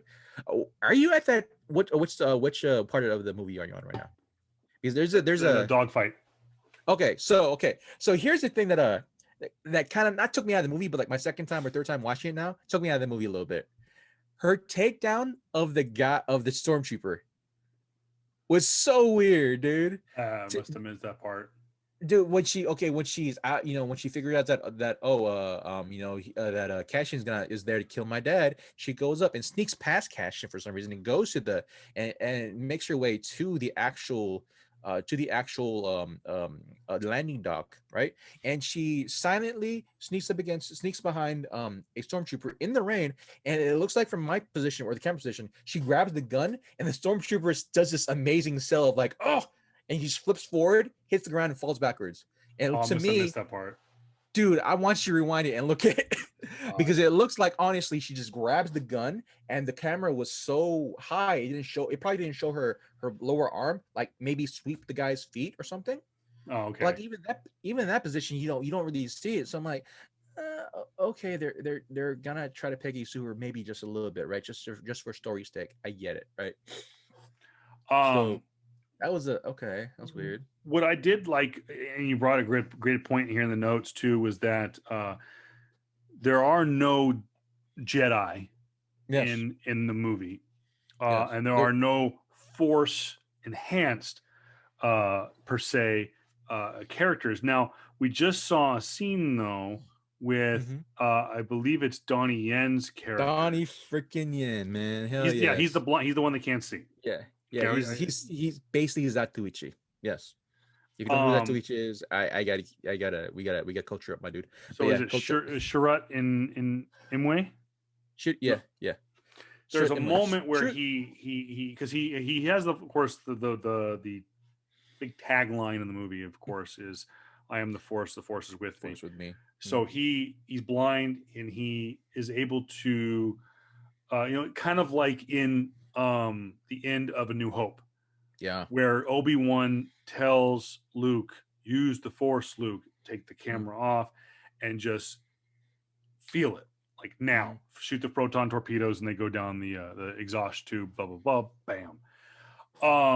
There's a moment where he takes the crossbow and he just like, okay, now, boom, and shoots Yep. and knocks down a TIE fighter. And I Yeah. know that there were people that bitched about that. I'm like, okay, what's more realistic? That or a farm boy from Tatooine who's had a week's experience flying one of the most sophisticated starfighters in the galaxy, the X-wing, and is able to shoot not one but two photon torpedoes down an exhaust tube by using the Force. And you guys sit there and talk about how A New Hope is one of the greatest Star Wars movies of all time. You first off, fans, expand disbelief. Okay, let your mind at ease. Enjoy the movie. Okay, if you want to bitch about things, wait till we get to the Last Jedi. But and can we kind of just rewind that a little bit even further to our introduction of Chirrut, or to my dude Donnie Yen, which sadly, well, not sadly, but this is the best American movie he's been in. Sadly, there you go. And even though he's been in Mulan,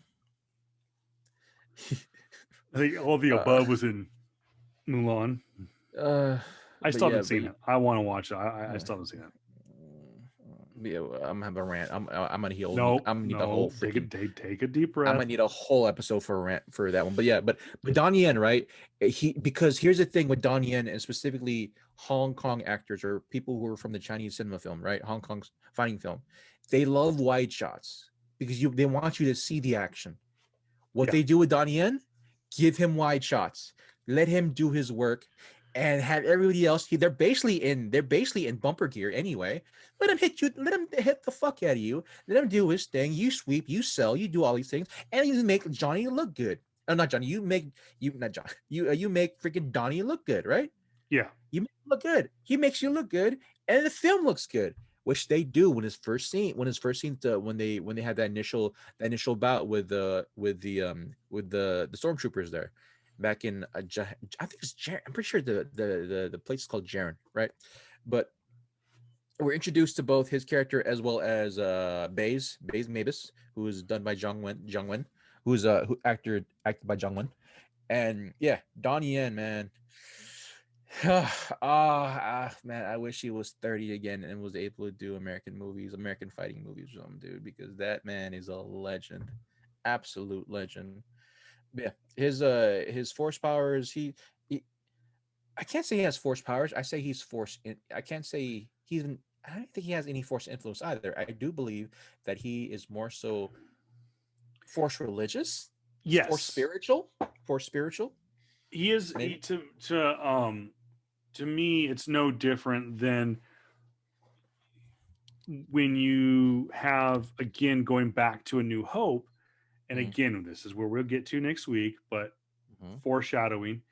You have Luke Skywalker had the lightsaber for about 20 minutes, and he's using that blast droid, learning how to use a lightsaber, and Obi-Wan tells Luke to put on the blaster helmet with the shades on, and he takes a blaster to the side. Then he goes, kind of refocuses, boom, boom, boom, and he makes the comment, "Hey, I can almost see it." And so I don't know if necessarily they think that's a force power. I think that is, again, using the Zen like religious aspect of the force And it's just like no nothing else. I mean, just like anything else with anything that's Zen related nowadays, you can sit there and kind of like you meditate, and you can with your eyes closed almost see something kind of come to you. So maybe it's not necessarily Yeah. a force power, but a Yeah. using the force to center Yeah. one's mind. I think yeah, it's definitely very much like I forget which book. I don't know if it was a book that broke it down or something else, but like the force when they say midichlorians or whatever it's called, right? It's all around you, right? Yeah, I think those I would like to believe that the people who are even though they are force deficient, people like Don Yen's character are able to sense the force or even see the force in a certain sense, right? Or they know how where their vision can dictate, right? Because we see throughout the whole film he's able to catch his own he's able to catch his stick, he's able to maneuver a certain amount of minutia, right? He's able to do that. So like he's definitely a Zatoichi character who was a blind swordsman in Japanese cinema, and he fits that role. And yeah, it just very much feels like yeah, he was somewhat force. Yeah, it's for spiritual, man. I think that was it. It very much fits into that Zen, into that yin yang type of thing where you're one is free flowing. That the force is a free flowing thing that you can not just tap into, but more so be one with. And yeah, that's just the whole essence of his quote. I'm one with the force. The force is me. Like exactly. and so I love that. It was a very well thought out character. Granted, it was very, very low screen time for everybody in there because it's just one incursion after the next for this film. But that's fine, man. Like, yo, that's cool. The pacing was crazy, but because the stakes are super, super high. That's what we're going with, man. We're at the scene on Mustafar. Oh, I almost forgot about this when I was looking doing my research. I'm going, when they were on Mustafar, and it's at Darth Vader's temple, which of mm-hmm. course we saw in Revenge of the Sith. Which is Um, I wrote in the notes there saying that man he had a whole ass base on he really made a whole ass base in the place he was burned at. All right, yeah. cool. Um, there, I do like the part with the fact that, and again, going back to the chicken shit heel aspect, or Orson Krennic. Mm-hmm. Um, I like that. Be careful. Do not choke on your aspirations, director. Mm-hmm. I know it's quippy, whatever, but I liked it because it really did. And going back and looking at it from that vantage point, of that the character is just that. He's a sniveling, Yeah. weaselly, just despicable character, Mm-hmm. that thinks his shit doesn't stink because I delivered you this grand design, this great weapon, and yada yada yada. And Darth Vader, who is an all-knowing, basically was a Jedi. Now he sees the ways of the Sith. Mm-hmm. Um, he knows. Don't rest on your laurels. Don't just go base. Yeah, it's a great weapon. Cool, great. But Vader sees the greater picture. And that's why, kind of like Thanos did in the Marvel Cinematic Universe, is Darth Vader's like, fine, I'll do it myself kind of moment. And he goes and tries to acquire the plans at the Yeah. spoiler alert at the end of this movie. Mm-hmm. But I did like that scene. Now I forgot about it the first time. The second time I remembered it and like, oh yeah, cool. Darth Vader is in the middle of the movie. And then I remember, I'm like, oh, ha ha ha! I chuckled at the quip, and Yeah. now I look back at it and go, okay, there was more substance to this scene, and Mm-hmm. it was basically Darth Vader telling. There was more to that line. There was more to that. Don't choke on your aspirations. It was Yeah. more than just a quip. It was trying to tell him, like, listen, these guys will still mess with you. Like they're wiry. Yeah. They'll do it. They're scrappy. So Okay. Okay. So I'm pretty sure when the Mustafar thing. yes, sir. This is before. This is no after the conversation between Jin and Casey, right? On the ship. Um, uh, I'm pretty sure. I believe so. No, no. Yeah. Okay, because here's the thing where it Oh, kind here of we go. There's changed. the Jimmy Smith scene. Hey, Jenny Smith, let's go. But this is the part the movie where it kind of switched things for me. I'm like, ah man, here you go. It's Disney again, right? Where literally literally Jen sees her dad for maybe a good minute, 2 minutes, right? And all the things that she has built up to this point, right? Not having certain resentments towards her father for being abandoned by her parents and being abandoned by Saw and having a lot of things on her on her mindscape and like not really being with the resistance anymore and don't care. Keep your head down. You don't see a flag if you just keep your head down type of stuff, right? Her character ultimately changes to the like nothing the second she sees her dad and he says Stardust and all these things, the things I want to say to you. Oh, I'm dying in your hand. I'm dying in your arms right now. Even like, and then out of nowhere, like it's just that, like, oh, I'm part of the Rebellion now. Like, yeah, I definitely want to do my dad's thing now. I definitely want to do that now. Like, you just yelled out of nowhere, got your dad killed. Like, don't get me wrong, I love the movie. I love it, but like, just because I love it doesn't mean I'm blinded. Doesn't mean I'm not blind. I'm blind to the fact that this ultimate switch just happened. We were built up for good 30-40 minutes of who Jyn Erso was. She was about herself. She was on the road herself. She was able to take care of herself. She was very much she was Saw's best trained warrior. Yeah. Right? I get that. But she doesn't give a damn about the rebellion. She didn't at that point. She didn't care about that. She wanted to get, all right, cool, you got Saw, then cool. Here's Saw, I'm out now. That was her ideal. She didn't want nothing to do with you. She had nothing to wanted to do nothing with Cation. She didn't want nothing to do with C2. And then the second she saw her dad die, and he said, oh, I love you. I love you too, Daddy. No, don't leave me. I will definitely take on your plans now and just kill everybody. Like that's a very Disney ass. Like, okay, that's where Disney came in and say, oh no, now this sullen dark girl that was moody and like was really to herself and really didn't want to let people in is now your manic pixie girl. I'm bubbly. I'm all about hope. I'm all about this. I'm all about that. We need to do this thing because rebellion's all about hope. I'm like, oh, they're turning Jyn into they're turning Jyn into Ray, and I'm like, no, please, no. It's funny going back and watching this movie again, and it's funny Mhm. that and again, not one to debate because you may see it differently than I do, but I do see from time to time and some fans that go like, oh, it's Disney-esque, it's yada yada yada. This movie right here Mhm. is since Lucasfilm was purchased uh from Disney by Disney. Mhm. This is actually the only quote Disney produced Star Wars movie that I feel doesn't have a Disney feel to it. Matter of fact, the prequels, which had nothing to do with Disney. Disney, as a matter of fact, it was produced by 20th Century Fox, had more of a Disney feel to it That's fair. Yeah. than this movie is. Solo had a little bit of a touch of Disney to it, but I think that was at the beginning and it got grittier towards Yeah. the end and let it like stop. Just let it Yeah. be what it is. You Yeah. don't, to me, and like you said, you go back to your notes where you talked about there's no Jedi.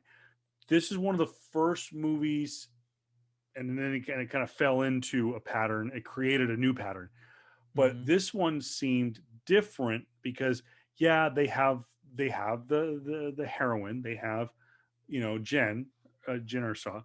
Um, I always forget. I always want to make sure I get her name Okay. correct. Jen Urso. Yeah, Um, Jennifer. No. I I think that you couldn't you could not write that role Mhm. for any other character. It could not be male. Honestly, I don't think that you could have the same emotion of that character and Mhm. flip it and have it be a son to his father. It wouldn't Yeah. work. It has to be a daughter. It has to be a female. Mhm. So everyone's like, "Oh, it's a whatever." Like, "Oh, They it's them. It's okay. them pushing an agenda of Mhm. female blah blah blah." became that. I think that Jin became a a role model Yes. Yeah. for women, stuff like that. Whereas you Yeah. look at Ray, you look at Uh-huh. Ray could have been, it could Yeah. have been male or female. That character could have been male or female. Mm-hmm. You've Yeah. got a unisex, you got a unisex name. Yeah. But Jin, Yeah. so you take that and you have the other different characters and stuff like that. And the band, as you, what did you call it? The band of near duels. Yeah. Great win. Yeah. So which part of the scene are you right now? Right Which now part of the they movie? are, I think they're preparing to go towards, they're on the shuttle, they've left the base. Okay. So here's the reason why I say it's Disney ass. All right. So just stay with me on this right here. Yes, sir. Okay, so the confrontation between Jin and Keishin before they go to the base, because Jin's like, you were there to kill my father. How dare you, right? Yeah. Everybody knew it. You're gonna kill my dad. I'm like, he's like, I had every chance to, but I didn't, because I did have hope too. But then at the same time, like what are you talking about? Like, well, you're wrong. This thing's wrong. Like, how do you have a moral high horse right now when you didn't care about the rebellion? I've been in this since I was 6. What are you talking about? Like, they made a Death Star. They made this huge horrendous thing. They just blew up a city, and you're trying to talk about me killing your dad which I didn't. You got your dad killed because he yelled to him. But like, no, but then the rebels, they shot the base. Yeah, because they thought that Galen was there, and we didn't know anything about it. And so it's this weird thing of her trying to take a high horse now and being all about the rebellion, literally literally at the drop of a hat, Yeah. right? And then when they go to the base, and they have to bring it to the council, saying, hey, this is what they're doing. It's a big Death Star, and everybody's like, oh, we can't go. No, we gotta just cut tail and run. And she's now all for it. Goes saying, hey, no, we have to do this, guys. We have to do this. We're the rebellion. Well, like, what's that? Rebellions are built on hope. Rebellions are built on hope. I'm like, you just flipped the switch so fast. And then right after that, she goes to the plant. She goes to the ship, and you have Cation back there, and he basically captains her at that point, saying, well, I've been in this for so long, and this might be the last thing, but I respect you, even though we had a bad conversation literally about 4 hours ago, and all this other stuff, and so I'm there with you, Ray. I'm like, oh no, they're Disneying it. They're Disneying it. They're really trying to try to prop up this girl now, who's definitely a manic pixie girl now, a manic pixie dream girl, even though she's the main character of the plot. And now she's very happy-go-lucky. She's very all about the rebellion, and all about wanting to be better, even though her dad died. And, oh, my dad loves me now, so I'll just go and die for him, for his thing that he wants, and I'll lead a bunch of guys who'll die for me too. I'm like, What? I get it's a rebellion. It's a Yeah. suicide mission. And I definitely wanted, when she makes a speech to all of them, I really, really wanted just for a guy to say, so what, are you a Suicide Squad now or something? It I does, definitely want to it's say funny is that. that they're coming in on this shuttle, and they're Yeah. approaching the landing bay. It Mm. does have that kind of feel to it from It Suicide was, Squad, the first one. yeah. That it's like, what are we, some kind of Suicide Suicide Squad? Squad. Yeah, I wanted them to say that, right? Like, I feel the most human approach to it was K2. Like, yeah, Jen, I'll be there for you too. Well, because Cassian said so. Like, he's the most realistic response. Like, y'all gonna die, and we're gonna do a suicide mission. So, okay, cool, whatever. It just felt weird. Like, I felt like the mood throughout the whole film, right, was kind of sour anyway. And they just said, no, wait, we're a Disney property. We gotta lighten it up. All right, then, Jen, you have to be happy now. Okay. So that's why I feel like the thing went like, so it felt very Disney in that sense. I'm like, yo, it's supposed to be a sour movie. You're supposed to be rogues. No one's a Jedi here. Yo, like, there is no living there. The Rebels' lifespan are so low in most of the Jedi movies, most in the Star Wars movies. So, like, if, like, you guys are gonna, like, why is everyone so happy and go lucky? Like, you're gonna have a suicide mission. Like, it was the exact same thing literally the hour before this happened. And so it just felt very off-putting to me because like that just took me out of the story for a little bit, right? The second or third time I was watching it. And so now you're all about, oh, but we're a family now, guys.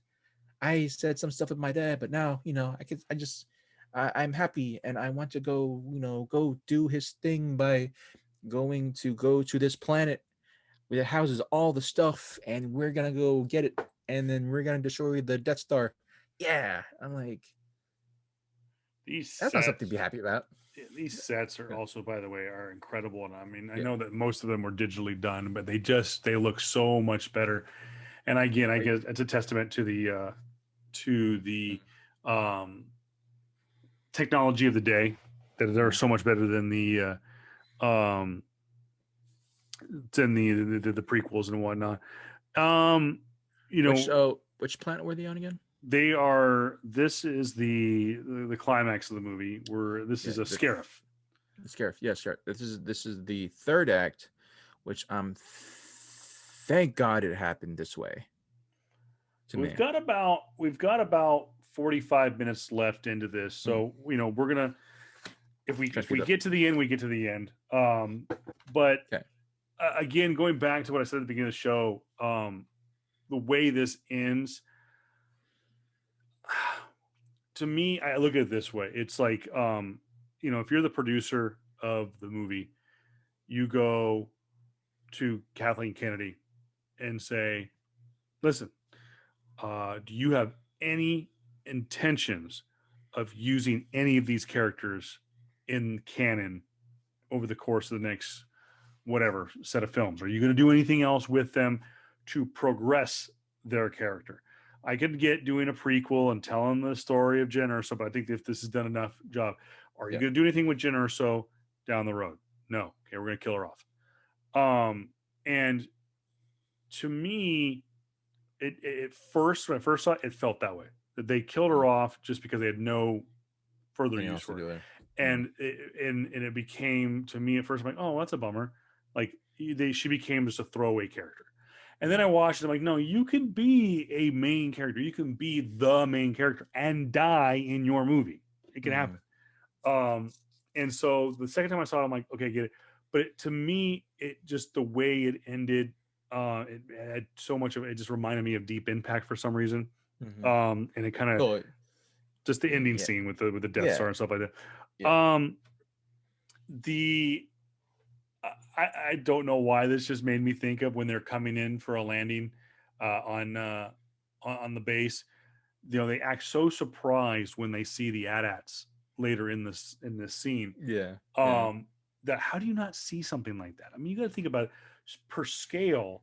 An AT-AT is the size of a base. I mean, it's a huge. The Imperial Walker is gigantic. I mean, there's a picture of it to scale that's the size. It dwarfs palm trees. These gigantic palm trees. Scarif is this like kind of tropical. It almost kind of reminds me a little bit of when they're coming in for a landing. Kind of reminds me of Abu Dhabi and whatnot. But these AT-ATs, these AT-ACT walkers are the size of, they're probably about 7-8 stories tall. Yeah. If you're coming in for a landing at a base and you have this, you don't see them. this gigantic tower of a base that's the size of the building in the UAE, and you can't see a 7-story freaking vehicle, and then act surprised 15 minutes later when it's blowing you out of the off the ground. I still like that. That was kind of cool. Yeah, it was. I mean, okay, so this is the part where I got pulled back into the movie when people started dying. You would, of course. They call you the Dark King.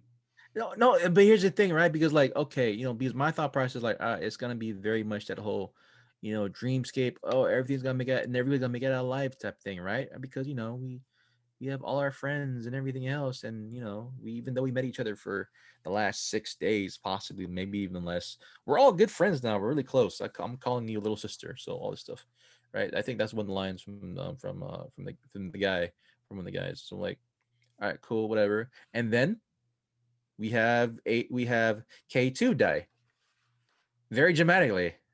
I'm like, wow. No, actually, before that too, the insurrection or them just basically entering the base felt very much like Captain America: First Avenger, Yeah, I was and just I seeing. I just saw that in love the that. notes, and I was thinking the same thing. Yeah, I love that. Like I understand. Like you remember my comment I said before, right? When people have that look, like, oh, you're expendable. I like how the director really looked at everybody's faces there before that happened, and really looked at them, right? And you see characters, even though they're not given really names, and some leaders given names, sure, but like you see the guys, you're online with some of the characters, and then you see that, all right, cool, some of these guys, they're gonna die here, or all these guys are gonna die here. Yeah, I'm at that And scene right it now where they're yeah, ambushing the.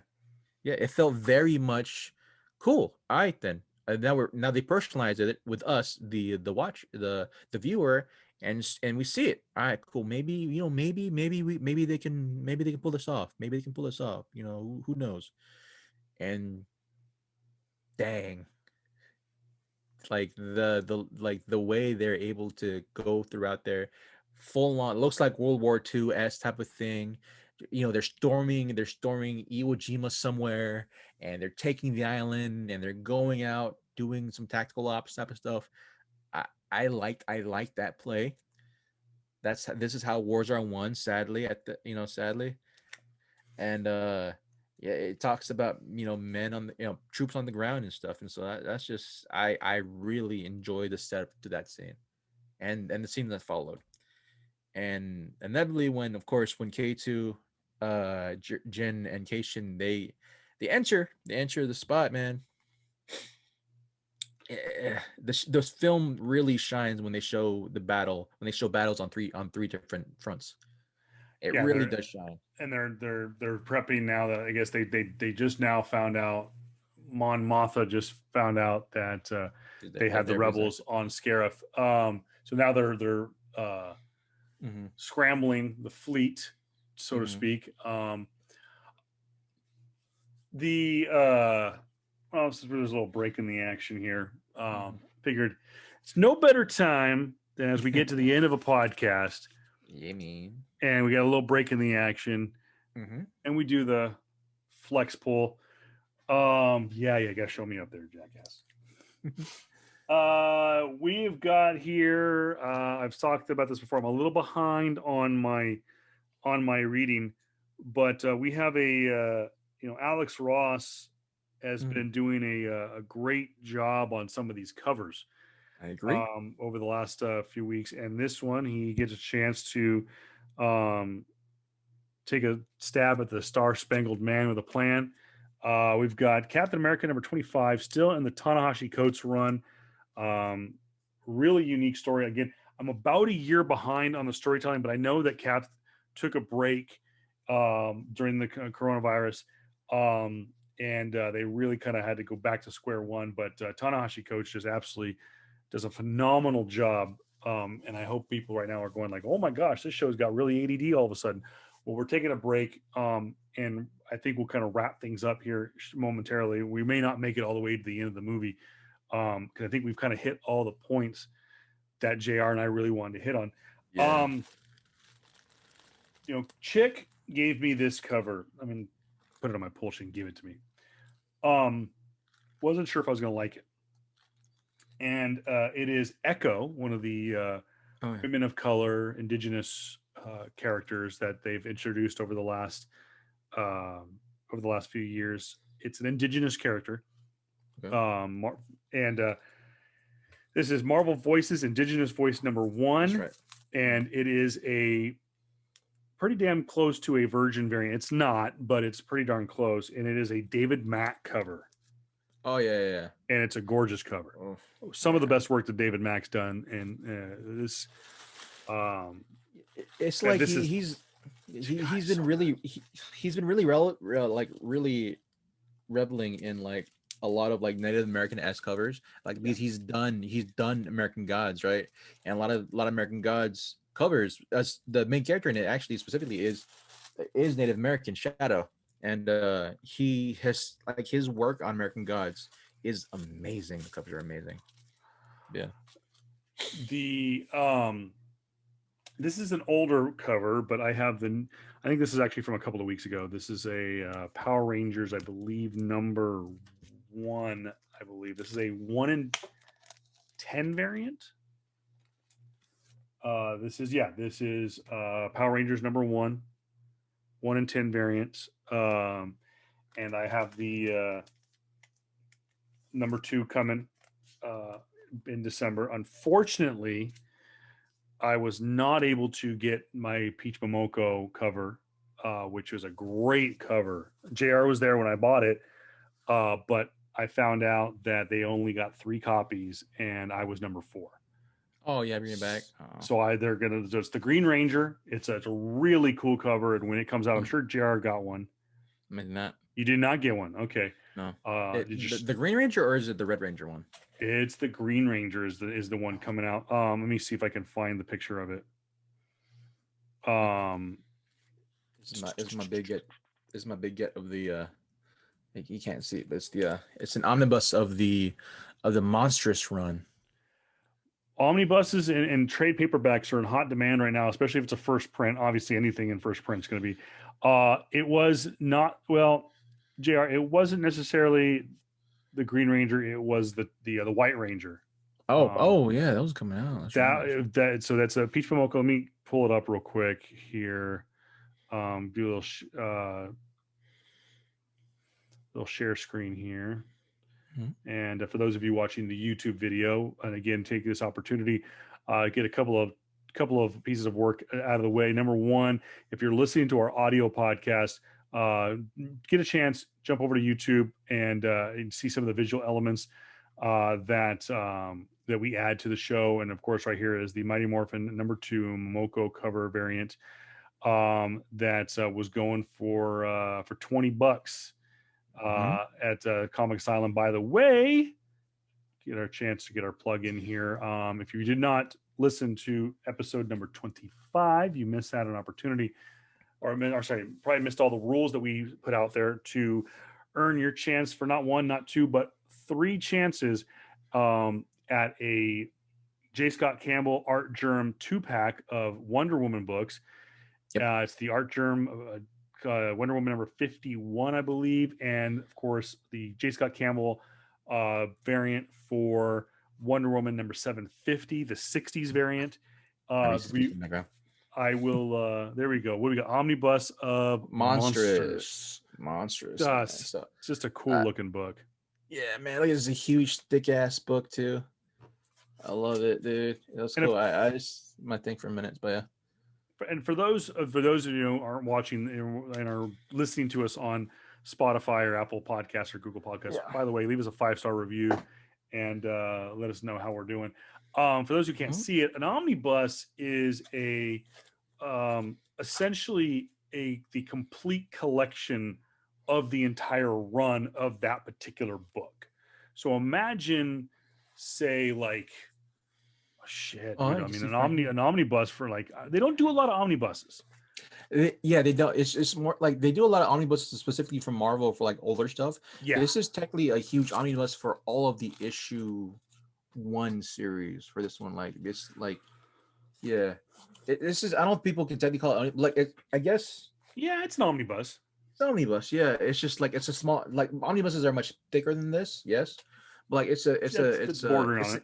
Yeah, it's an image thing. So there you go. It is. I love it. Cool. I love this scene right here. So it's a real quick side note. They're doing they had a troop transport kind of swooping around, and the guy was shooting out the side of it at the AT-AT. Oh yeah. And I don't know why. It reminded me a lot of Full Metal Jacket. Oh yeah. Yeah, that's I love that's when it really the film really shined for me, because it was definitely the war on 3 fronts, and you had the TIE fighters, and you had everybody fighting in space, and you had the ground combat on the land, and as well as just some of the air combat too within the planet as well, and that's just really where it shined for me. As well as you had Jin and Keishin and AT and then A no K2SO. K2 died at that point. I'm pretty sure a couple more deaths gonna come by because the tide's gonna turn again. It felt very much. It feels like Gareth Edwards really excels in war films, destruction films. I mean, he did Godzilla. And yet Highland, you know, what's funny is he only has 3 movies to his credit for director work, and the last movie he did was Rogue One. So maybe that's his mic drop. Yeah, he is such a gem, man. And granted, I would love to see if he had full, creative independence to do a director to do. I don't know about director's cut, but more so to do more Star Wars movies, man. But it would have been cool to see him do that. Maybe he has a chance. Maybe he gets a chance at Mandalorian, because they did let Carl Weathers direct. I believe, what it was this past week's. No, it could have been this week's, because I think they said that Bryce Dallas Howard directed this past week, but That's right, I believe they're starting to let some of the actors, especially the ones that have been around for a while, take a stab at directing. So yeah, I know that Bryce Dallas Howard, she did direct an episode last season too. So that a lot of there was 5. For those who don't know about the Mandalorian, there's a 5 director troupe. One of them is Bryce Dallas Howard. Of course, you know her as Claire from the Jurassic World movie. She's also Ron Howard's daughter. The other being Taika Waititi. And Taika, of course, did Thor Ragnarok. He is directing Thor, the Love and Thunder, and also was nominated for an Academy Award for Jojo the Rabbit. Jojo the Rabbit. And so he directed, and he also appears in the show as a droid. And then, of course, one of the other writers is a guy who is the showrunner, or was the showrunner for Clone Wars, and was personally given that role by George Lucas. That's badass. Yeah. And so, anyways, another flex. I blame JR for this one, because I was there for it. I thought he didn't have it, and I thought he was eyeballing it, so I grabbed it and paid for it. And that was my Peach Momoko Buffy the Vampire Slayer cover. It's a cool cover. It's a good cover. And JR is a huge nut for Peach Momoko. It's one of those styles. It's hit or miss. Yeah. Campbell, for the most part, in my view, can do no wrong. He can, but in my opinion, I like almost every cover he does. I just, my wallet sometimes can only take so much. Art Germ, he's just so good. Was it Derek Chu? Derek Chu is, I love his work. Yeah, he's gonna there, man. David Mack is a guy, can't do anything wrong. David Mack, you're paying for art. Yeah, you're paying for art. It's art. Yeah. David Mack he's a guy that should be at the forefront of San Diego Comic-Con. Yeah. And the dude's usually in the corner by himself and usually has no crowd. Yeah. And he'll hold court, and he's a good guy. But Peach Momoko, she's hit or miss. Yeah. And I saw that cover and I've told you, JR, as I've scaled back my quote collecting. I'm not buying as many variants.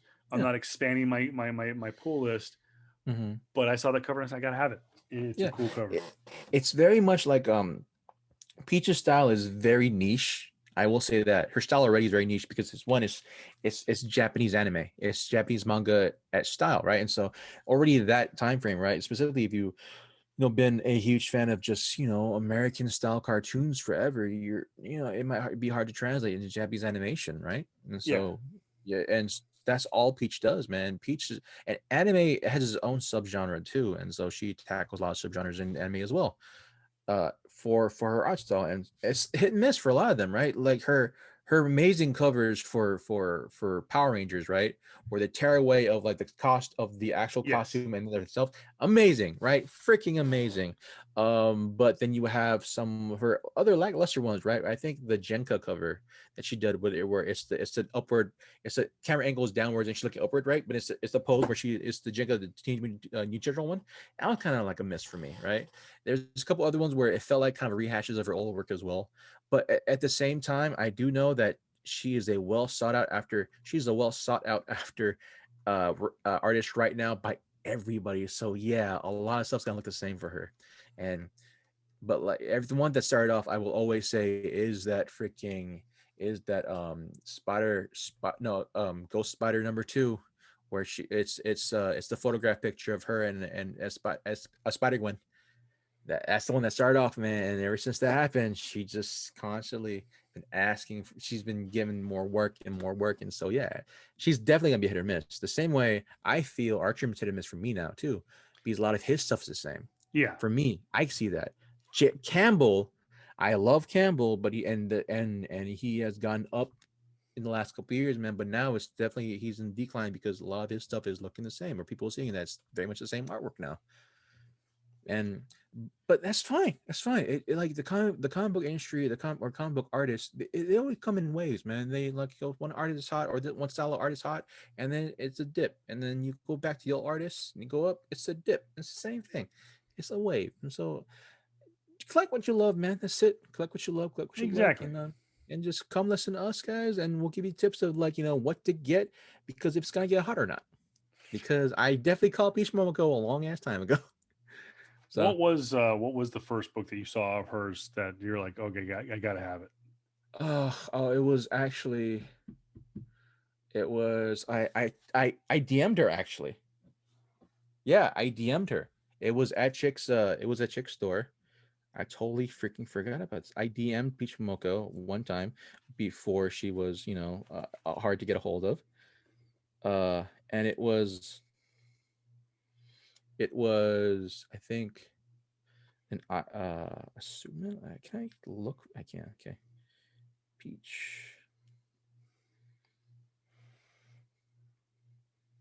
Here you go. Yeah.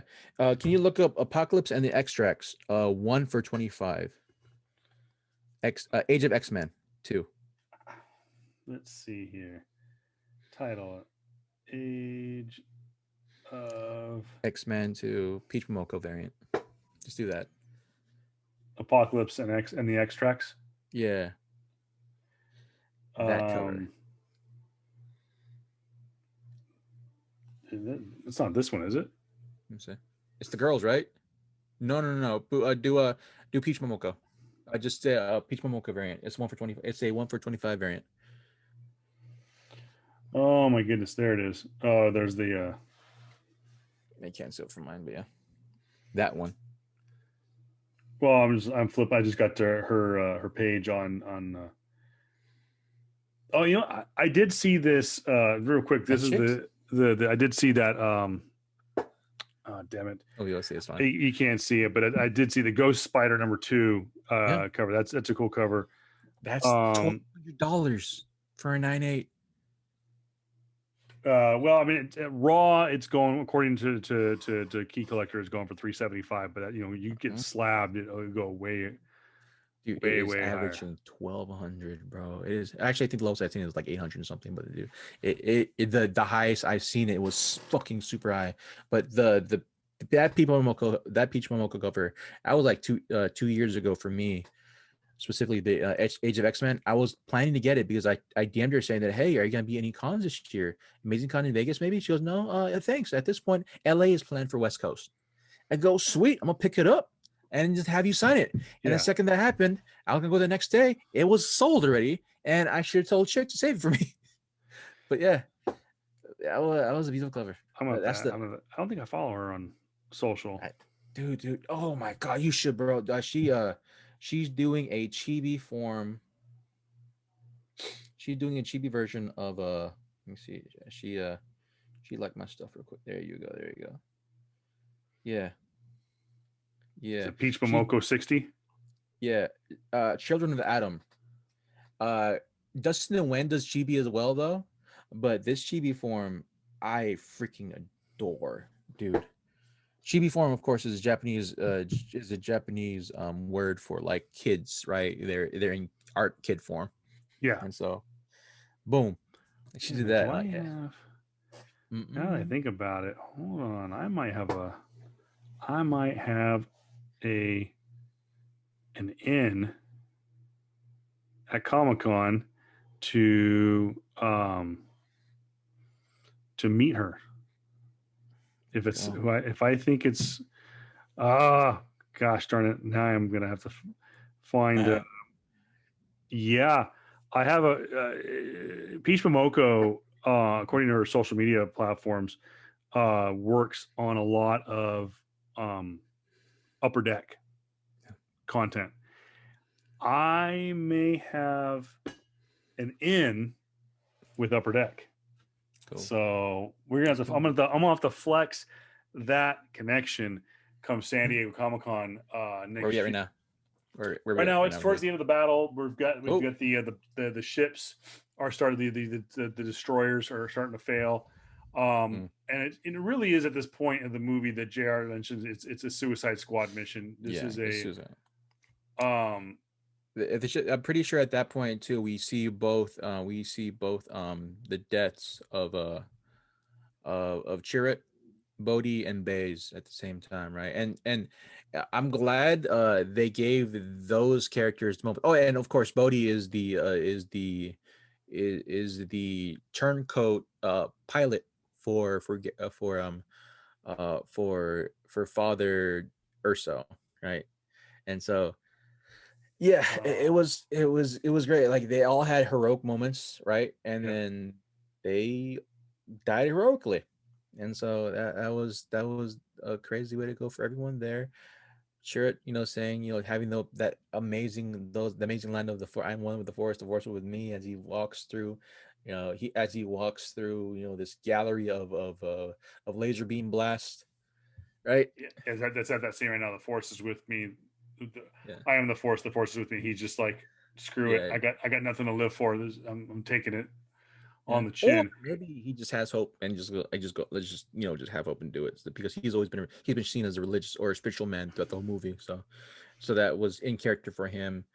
Overall, man, just the scenes for everyone dying, everyone giving all the making particularly having close-ups on all the rebellion fighters made the movie made the battles here Yeah, felt had a lot more weight than, to me, honestly, the battles with the new trilogy movies, because you're always focused keenly on either Ray or Finn or Kylo or somebody else, and you never really pay attention to the people who are dying inside of you, the people that's probably been in the war longer than they have. yeah. And so it's cool. I like that they did that for these guys. Like I said, man, I don't know why Gareth Edwards hasn't been getting any more movies to be done for him, man. Like that right there, just small minutia stuff like that is really good for me. It does really good for me. And yeah, since everyone's falling in battle, like my opinion changed. Like, okay, this movie is good. I like that scene where they take the Corvette Oh yeah, uh, oh yeah, and they ram the battle star or yeah. the destroyer rather. Um, you know, I really enjoyed this movie, I did and too. I think this is a great way to Start off of the trilogy, the trilogy. honestly. I think this was a great way to, because it did just enough to kind of wink, nudge at the prequels with Darth Vader being on Yeah, Mustafar, with yeah. Jimmy Smits returning as Um, Organa, yeah, gonna, and then yeah, of course you add in the fact that, like I said, literally the last moments of this movie is the plans being handed yeah, to Leia, and she turns around yeah. and says there is hope, and of course the movie ends there. That's yeah. But I will. Go ahead. Go ahead. no, you go ahead. I got to pull it up real quick. Okay, I will say, how do you feel about Jin's? Okay, so uh, it feels like it's on brand for the movie where the person to finally kill off what's his name? Um the bad guy. The final confrontation. Oh, I had it written down too. What am I doing? The final confrontation between uh the final confrontation between him between Jin and what's his name? I think that's where they're at right Krennic. now. Krennic. Yeah, Krennic, right? And yeah, Jin looks like she's in the best position. She's supposed to go up there and you know and set the satellite array in order for them to download the plans, right? Plans. Yeah. And Jin doesn't kill him. Her revenge was giving the plans to the rebellion, and she wasn't able to herself uh um have revenge and take out the man who basically had her parents killed. And I feel like this is on brand for the movie. It feels like it's bittersweet. Like it's very bittersweet. And I like that feeling because like man, like a new hope, like they gotta really destroy the Death Star now. And we know now that yeah, absolutely. That everything they've done and sacrificed up to that point now leads to the rebellion, having this amazing victory against the Empire by destroying the Death Star. And thankfully, when they do die on the beach, I'm so glad they didn't freaking try to push in some freaking corny ass romance scene. Yeah, I did like that. I was like, I almost was gonna like the whole movie was like, are these guys gonna get together? Are they gonna get together? And I'm like, I'm kind of glad that they don't. Like So it was weird, like because they've been giving each other looks through that whole time too, right? I'm like, come on, don't. It's kind of corny at that point. And then they don't. They just hug and like they are like, all right, cool. Maybe they just see each other as like as really just individuals. Like, all right, cool. We gave our lives to this thing, and we're gonna die in a blaze of glory as this mega nuke comes barreling towards us. Cool. And then yeah, it was a fitting end for me. It was really good. It was a really fitting end, and it had weight. Sacrifices had like the sacrifice here had weight. Let yeah, me repeat that.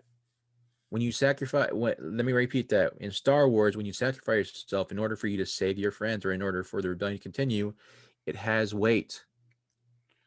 It has weight.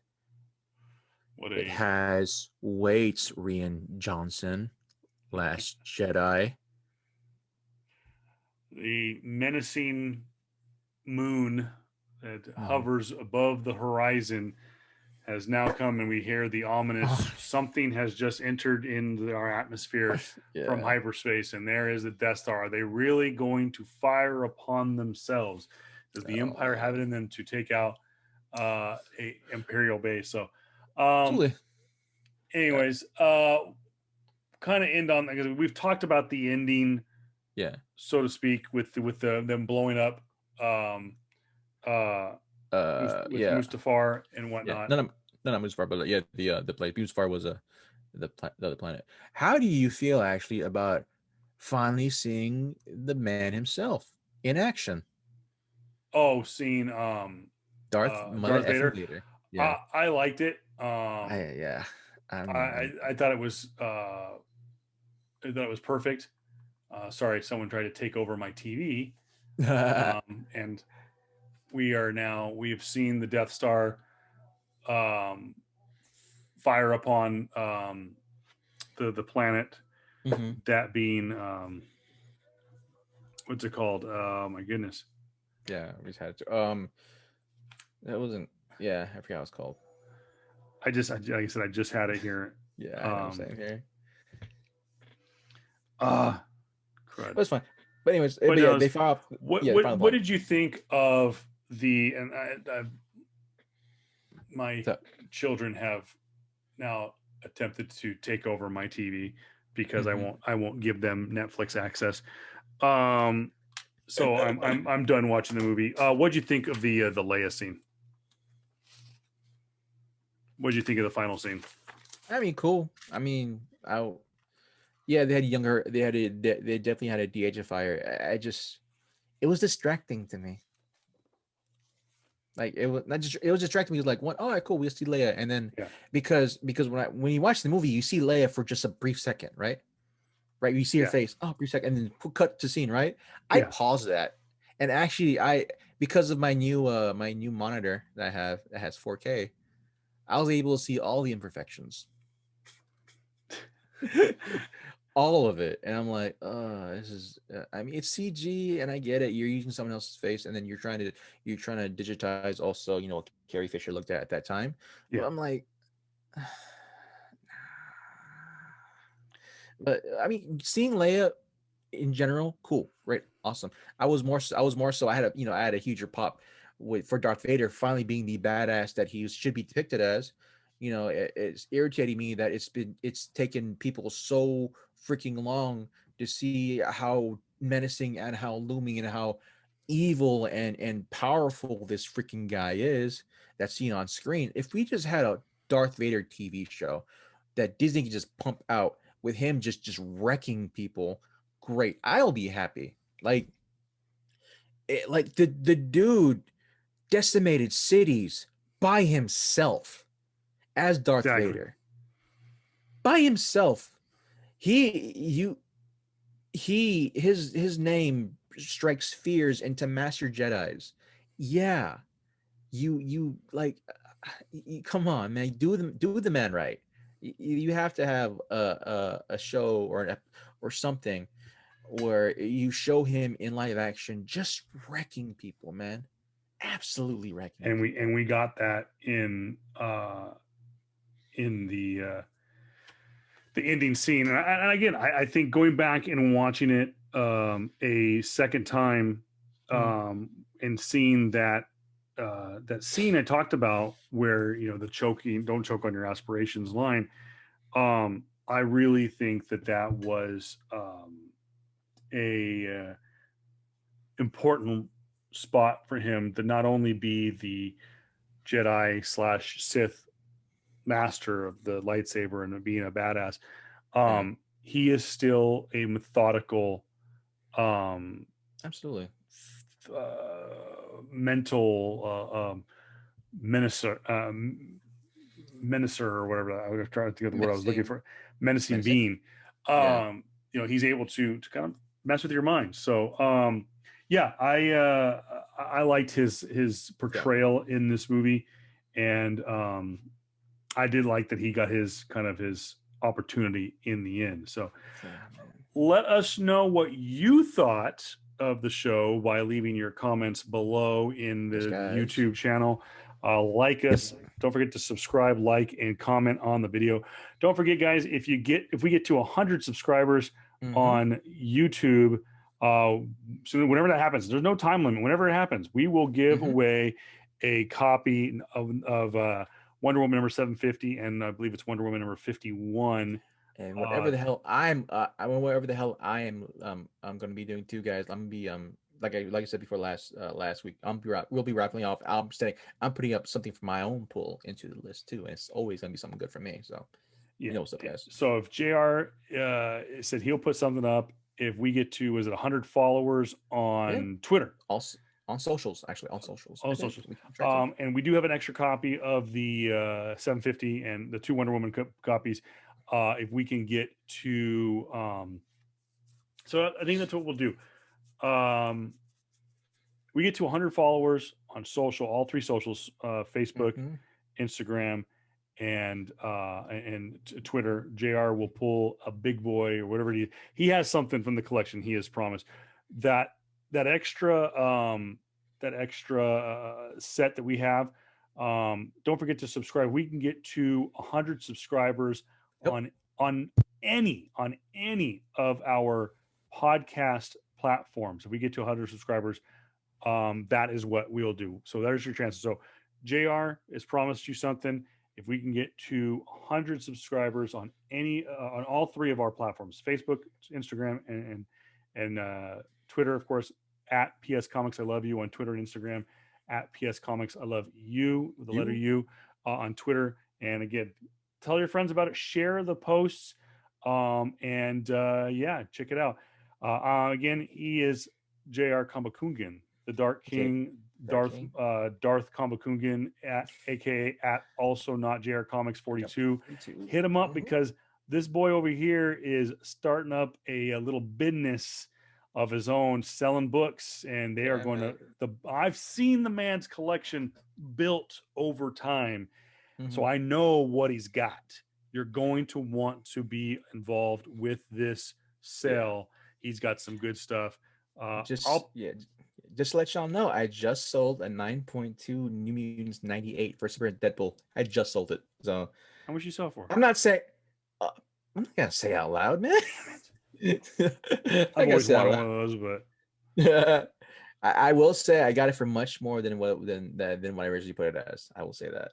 So that's great because it was an auction bid, so it was cool. But guys, definitely. Oh, you were saying something before I no, just again, guys, we appreciate all the support that you guys have done. Again, head over to anchor.fm/PS Comics I Love You for more ways on how you can support the show. And again, if we can get to just one of our podcast platforms, we can get to 100 subscribers. And I check the updates every single week. And we continue to grow. So if we can get some more love, it'd be greatly appreciated. And really, again, get some shares too. We'll be looking at.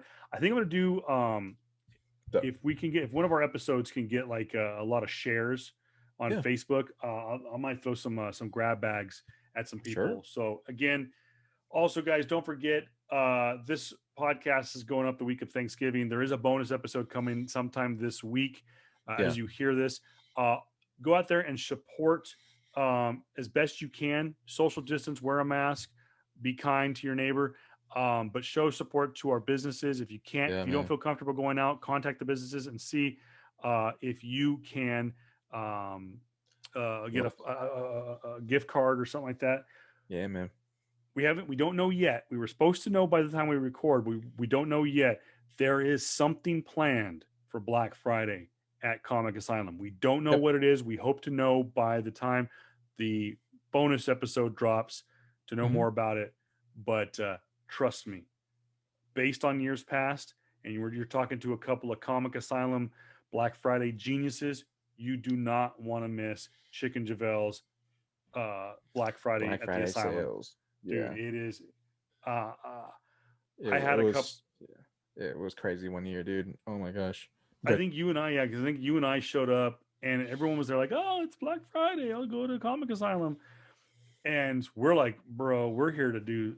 So we're gonna wreck some shit, and let's just put it this way: Javel and Chick were in Hawaii for that particular Black Friday, and they had to call the store to almost put a cap on JR and I because we were raiding some shit.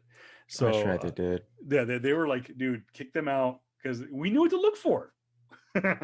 I think 1 year I left with easily over $100 in books for $15. Yeah, you just gotta know what to look for. So yeah, that's about right. I left paying $100. Oh, but I'm pretty sure. I'm pretty sure everything was worth like at least 3 to 4. Oh, so yeah. Believe us when we say that if you're cool with Chicken Deville and you know their setup, man, and you know where they're at, again, Palm Desert, California, they're up there at Comic Asylum, man. They'll take care of you. If you take care of them, they'll take care of you, type of thing, man. And just be respectful, be kind, and definitely, guys, we will definitely get you that next podcast. I'll hopefully drop next couple of days. I'm doing research right now as we speak because it's going to be all about the gift guide for the nerd in your family. Yeah, guys. Anything else to add, my dude? I do not. Again, Rogue One, fantastic film. Highly recommend it. If you haven't seen it, what's wrong with you? It's a Star Wars movie, and it's badass. Highly recommend it. To me, it is up there. A New Hope is my number one. This is my rankings. A New Hope, Empire Strikes Back, The Force Awakens, Rogue One. after watching it again last week, Solo, I actually brought up 3 spots on my list to number 6 between Rogue One and Return of the Jedi. But Jareth, based on what we have seen so far, we have seen the entire prequel trilogy. We have now seen the 2 spin-offs, so to speak. So we've seen 5 movies. What's your number 1 so far? Rogue One, 2, Solo, 3, Episode 3, Revenge of the Sith. Yeah, that's kind of what most people have. So if you're keeping track at home, thanks everybody for supporting us, and we will see you in the bonus week. And if not, we will see you next week, where it all began in 1977. The original, A New Hope, is the next episode. Thanks for 26 so far. We will see you next week. Peace. Thanks, guys.